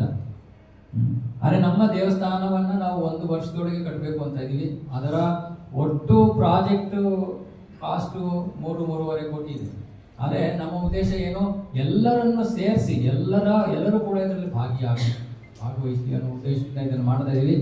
ಯಾರು ಈ ವ್ರತದಲ್ಲಿ ಭಾಗವಹಿಸೋದಕ್ಕೆ ನಿಮ್ಗೆ ಇಷ್ಟ ಇದ್ರೆ, ನಮ್ಮ ಶ್ರುತಿ ಮಾತಾಜಿ ಇದ್ದಾರೆ, ರಾಧಿಕಾ ಮಾತಾಜಿ, ಜಯಶ್ರೀ ಮಾತಾಜಿ ಎಲ್ಲರೂ ಇದ್ದಾರೆ, ಅವ್ರಿಗೆ ಯುವರಾಣಿ ಮಾತಾಜಿ ಇದ್ದಾರೆ, ಎಲ್ಲರೂ ನಮ್ಮ ಯಾರು ಭಕ್ತರು ಇದ್ದಾರೋ ಇಲ್ಲಿ ಸೇವಾಕರ್ತರು, ಅವರಿಗೆ ಹೋಗೋಕ್ಕಿಂತ ಮುಂಚೆ ನಿಮ್ಮ ಹೆಸರನ್ನು ಕೊಡಿ. ನಮ್ಮ ಒಂದು ವಾಟ್ಸಪ್ ಗ್ರೂಪ್ ಇದೆ, ಏಕಾದಶಿ ವ್ರತ ವಾಟ್ಸಪ್ ಗ್ರೂಪ್, ಅದಕ್ಕೆ ಆ್ಯಡ್ ಮಾಡ್ತೀವಿ. ಅದರಲ್ಲಿ ನಿಮಗೆ ಮೆಸೇಜ್ ಬರುತ್ತೆ, ಏಕಾದಶಿ ಮತ್ತು ಕ್ಲಾಸ್ಗೆ ಲಿಂಕ್ ಬರುತ್ತೆ, ರೆಕಾರ್ಡಿಂಗ್ ಬರುತ್ತೆ. ಇಷ್ಟು ವಿಷಯಗಳು ಅವತ್ತು ಒಂದು ತಿಂಗಳಿಗೆ 2 ದಿನ ನಡೆಯುತ್ತೆ. ಯಾರಿಗೆ ಆಸಕ್ತಿ ಇದೆಯೋ, ಯಾರಿಗೆ ಈ ಒಂದು ಸೇವೆಯಲ್ಲಿ ಭಾಗವಹಿಸೋಕ್ಕೆ ಆಸಕ್ತಿ ಇದೆಯೋ, ನೀವು ಇದನ್ನು ಮಾಡ್ಬೋದು ಅಂತ. ಓಕೆ, ಹೆಚ್ಚು ಮಾಹಿತಿ ನಾನು ಕೊಡ್ತೀನಿ. ಎಷ್ಟೋ ಜನ ನಾನು ಕೇಳ್ತಾ ಇದ್ರು, ಇಸ್ಕಾನ್ ದೇವಸ್ಥಾನ ಅಂದರೆ ಇಸ್ಕಾನ್ ದುಡ್ಡು ಕೊಡಲ್ವಾ ಅಂತ. ಇಸ್ಕಾನ್ ಅಂದರೆ ಭಕ್ತರು, ಇಸ್ಕಾನ್ ಕಂಪನಿ ಅಲ್ಲ. ಇವಾಗ ಇಲ್ಲಿ ನಾವು ಇದನ್ನು ನಡೆಸಬೇಕು ಅಂದರೆ ಎಲ್ಲಿಂದ ದುಡ್ಡು ಬರ್ತಾ ಇದೆ? ಭಕ್ತರಿಂದ. ನಾವು ಈ ಪ್ರಸಾದಕ್ಕೂ ದುಡ್ಡು ಕೊಡಬೇಕು, ಈ ಜಾಗಕ್ಕೂ ದುಡ್ಡು ಕೊಡಬೇಕು. ಆದರೆ ನಾವು ಯಾರಿಗೂ ಕೇಳಲ್ಲ ನೀವು ಕೊಡಿ ಅಂತ. ಯಾರ್ಯಾರ ಮನಸ್ಸಿದೆಯೋ ಅವ್ರು ಕೊಡ್ತಾ ಇದ್ದಾರೆ. ಇಲ್ಲೂ ಎಷ್ಟೊಂದು ಜನ ಭಕ್ತರು ಆಗಲೇ ನಮಗೆ ರೆಗ್ಯುಲರ್ ಆಗಿ ಮಂತ್ಲಿ ಸೇವೆಯನ್ನು ಮಾಡ್ತಾ ಇದ್ದಾರೆ. ಅವರ ಸಹಕಾರದಿಂದ ನಾವು ಸಹಾಯದಿಂದ ನಾವು ನಡೆಸ್ತಾ ಇದ್ದೀವಿ. ಸೊ ಅಷ್ಟೇ, ಇಸ್ಕಾನಿನ ಎಲ್ಲ ಕಾರ್ಯಗಳು ಇದೇ ರೀತಿ. ನಾವು ದೇವಸ್ಥಾನವನ್ನು ಕಟ್ತಾ ಇದ್ದೀವಿ, ಇಸ್ಕಾನ್ ಕಟ್ತಾ ಇದ್ದೀವಿ. ಆಮೇಲೆ ಇಸ್ಕಾನ್ ಬೋರ್ಡ್ ಹಾಕ್ತೀವಿ ನಾವು, ಯಾಕಂದರೆ ನಾವು ಯಾವುದೋ ಒಂದು ಕೇಂದ್ರಕ್ಕೆ ಸೇರಿರೋರು, ಹಾಗಾಗಿ ಬೋರ್ಡ್ ಹಾಕ್ತೀವಿ. ಇದನ್ನು ಅರ್ಥ ಮಾಡ್ಕೊಳ್ಳಿ. ಯಾಕಂದರೆ ಭಾಳ ಜನರು ನಂಗೆ ಪ್ರಶ್ನೆ ಕೇಳ್ತಾ ಇದ್ರು, ಇಸ್ಕಾನ್ ನಿಮ್ಗೆ ದುಡ್ಡು ಕೊಡಲ್ವಾ ಅಂತ. ಅದು ದುಡ್ಡು ಕೊಡೋಂಗಿದ್ರೆ ನಾವ್ಯಾಕಪ್ಪ ಇಷ್ಟೊಂದು ಪ್ರಶ್ನೆ ಮಾಡ್ತಾ ಇದ್ವಿ. ಆವಾಗ ಕೃಪೆ ಅವ್ರು ಕೊಡೋಗ್ಬಿಡುತ್ತೆ, ನಮಗೆ ಸಿಗುತ್ತೆ. ಭಗವಂತ ನೀನೇ ನನ್ನ ದೇವಸ್ಥಾನ ಕಟ್ಟಿದೆ, ಯಾರೋ ಕಟ್ಟಿದ್ರು, ಅವ್ರಿಗೆ ಕೃಪೆ ಕೊಡ್ತೀನಿ ನಾನು. ಇಲ್ಲ ಬೇಡ, ನಮ್ಗೆ ಕೃಪೆ ಬೇಕು, ಭಗವಂತನ ಮನೆಯನ್ನು ಕಟ್ಟೋ ಕೃಪೆ ಬೇಕು. ಸೊ ಹಾಗಾಗಿ ಯಾರಿಗೆ ಆಸಕ್ತಿ ಇದೆಯೋ ನಿಮ್ಮ ಹೆಸರನ್ನು ಕೊಟ್ಟು ಹೋಗ್ಬೋದು. ಓಕೆ, ಮತ್ತೆ ಪತ್ನಿ ಕೊಟ್ಟರು ಅನ್ಬೇಡಿ. ಎಲ್ಲರಿಗೂ ನಿಮ್ಮದೇ ಆದ ಭಗವಂತನ ಕೃಪೆ ಬೇಕು. ಆದವರು ಇಬ್ಬರು ಕೊಡಿ, ಇಲ್ಲ ಅಂದ್ರೆ ಒಬ್ರು ಕೊಡಿ. ಓಕೆ, ಏನಾದ್ರು ಪ್ರಶ್ನೆ ಇದೆಯಾ ಇದ್ರ ಬಗ್ಗೆ? ಇನ್ನೊಂದು ಪ್ರಶ್ನೆ ಬರ್ಬೋದು, ನಾನು ಇಲ್ಲಿದ್ದೀನಿ ವಿಜಯನಗರದಲ್ಲಿ, ನನಗೂ ಉಳಿ ಮಾವು ಏನು ಸಂಬಂಧ? ನೀವು ಇಲ್ಲಿದ್ದೀರಾ, ವೈಕುಂಠಕ್ಕೆ ಹೋಗ್ಬೇಕು, ಅದಕ್ಕೂ ನಮಗೂ ಏನು ಸಂಬಂಧ ಅಂದರೆ ನಾವು ಇಲ್ಲೇ ಕೂತಿರ್ಬೋದು. ಭಗವಂತನ ದೇವಸ್ಥಾನ, ನೀವು ಬನ್ನಿ ಅಲ್ಲಿಗೆ, ನಮ್ಗೇನು ಬೇಸರ ಇಲ್ಲ. ಇಲ್ಲೇ ಇದ್ರು ಕೂಡ ಭಗವಂತ ನೋಡಿದಾನೆ, ವಿಜಯನಗರದಿಂದ ಭಕ್ತರು ನನ್ನ ದೇವಾಲಯಕ್ಕೆ ನಿರ್ಮಾಣ ಕಾರ್ಯ ಸಹಾಯ ಮಾಡ್ತಾರೆ. ಅವನು ಗುರುತಿಸೋದು ಮುಖ್ಯ ಅಲ್ವಾ? ತಿರುಪತಿಗೆ ದುಡ್ಡು ಹಾಕಿ ಹೋಗ್ತೀವಿ, ಎಷ್ಟು ವರ್ಷಕ್ಕೆ ಒಂದ್ಸತಿ ಹೋಗ್ತೀವಲ್ವಾ? ಬಾಲಾಜಿಗೆ ಹೇಳ್ತೀವಿ, ಏನಪ್ಪ ನಾನೇ ನೀನು ದುಡ್ಡು ಕೊಡಲಿ, ಅದೇ ರೀತಿ. ಓಕೆ, ಇವತ್ತು ಭಗವದ್ಗೀತಾ ಕಿ ಜಯ, ಜಗದ್ಗುರು ಶಿಲ ಪ್ರಭುಪಾದ ಕಿ ಜಯ. ಯಾರಿಗೂ ಫೋರ್ಸ್ ಇಲ್ಲ. ಮುಂದಿನ ವಾರ ಎಲ್ಲರೂ ಸತ್ಸಂಗಕ್ಕೆ ಬನ್ನಿ, ಅದಕ್ಕೊಂಡು ಓಡಬೇಡಿ. ನಾವು ಮನೆ ಈಗ ಹಿಂದೆ ಓಡ್ ಬರಲ್ಲ ನಾವು.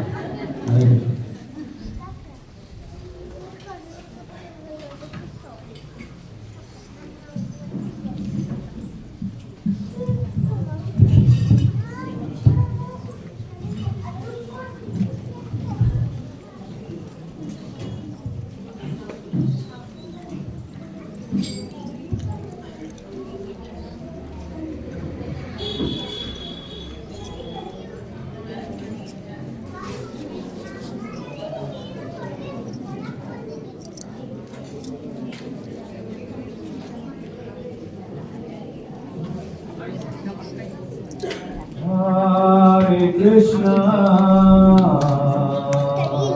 Hare Krishna, Krishna Krishna,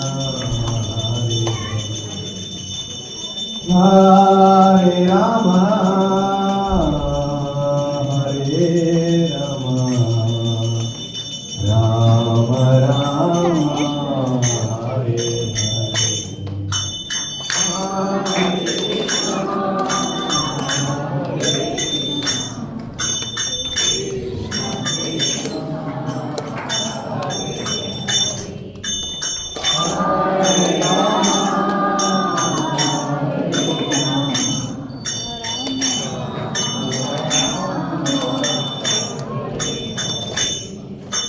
Hare Krishna, Hare Krishna, Krishna Krishna, Hare Hare, Hare Rama, Hare Rama, Rama Rama, Hare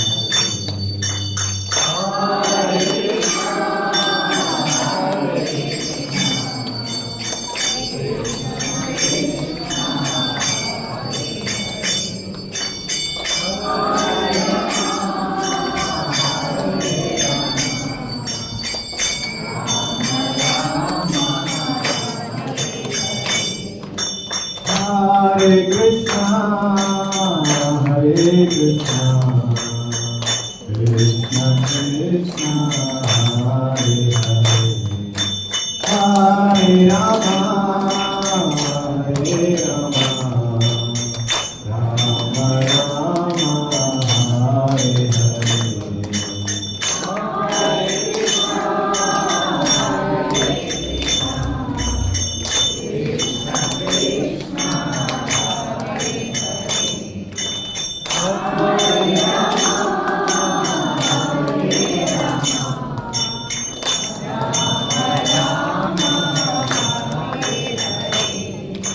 Hare Krishna, Hare Krishna, Krishna Krishna, Hare Hare, Hare Rama, Rama Rama, Hare Hare.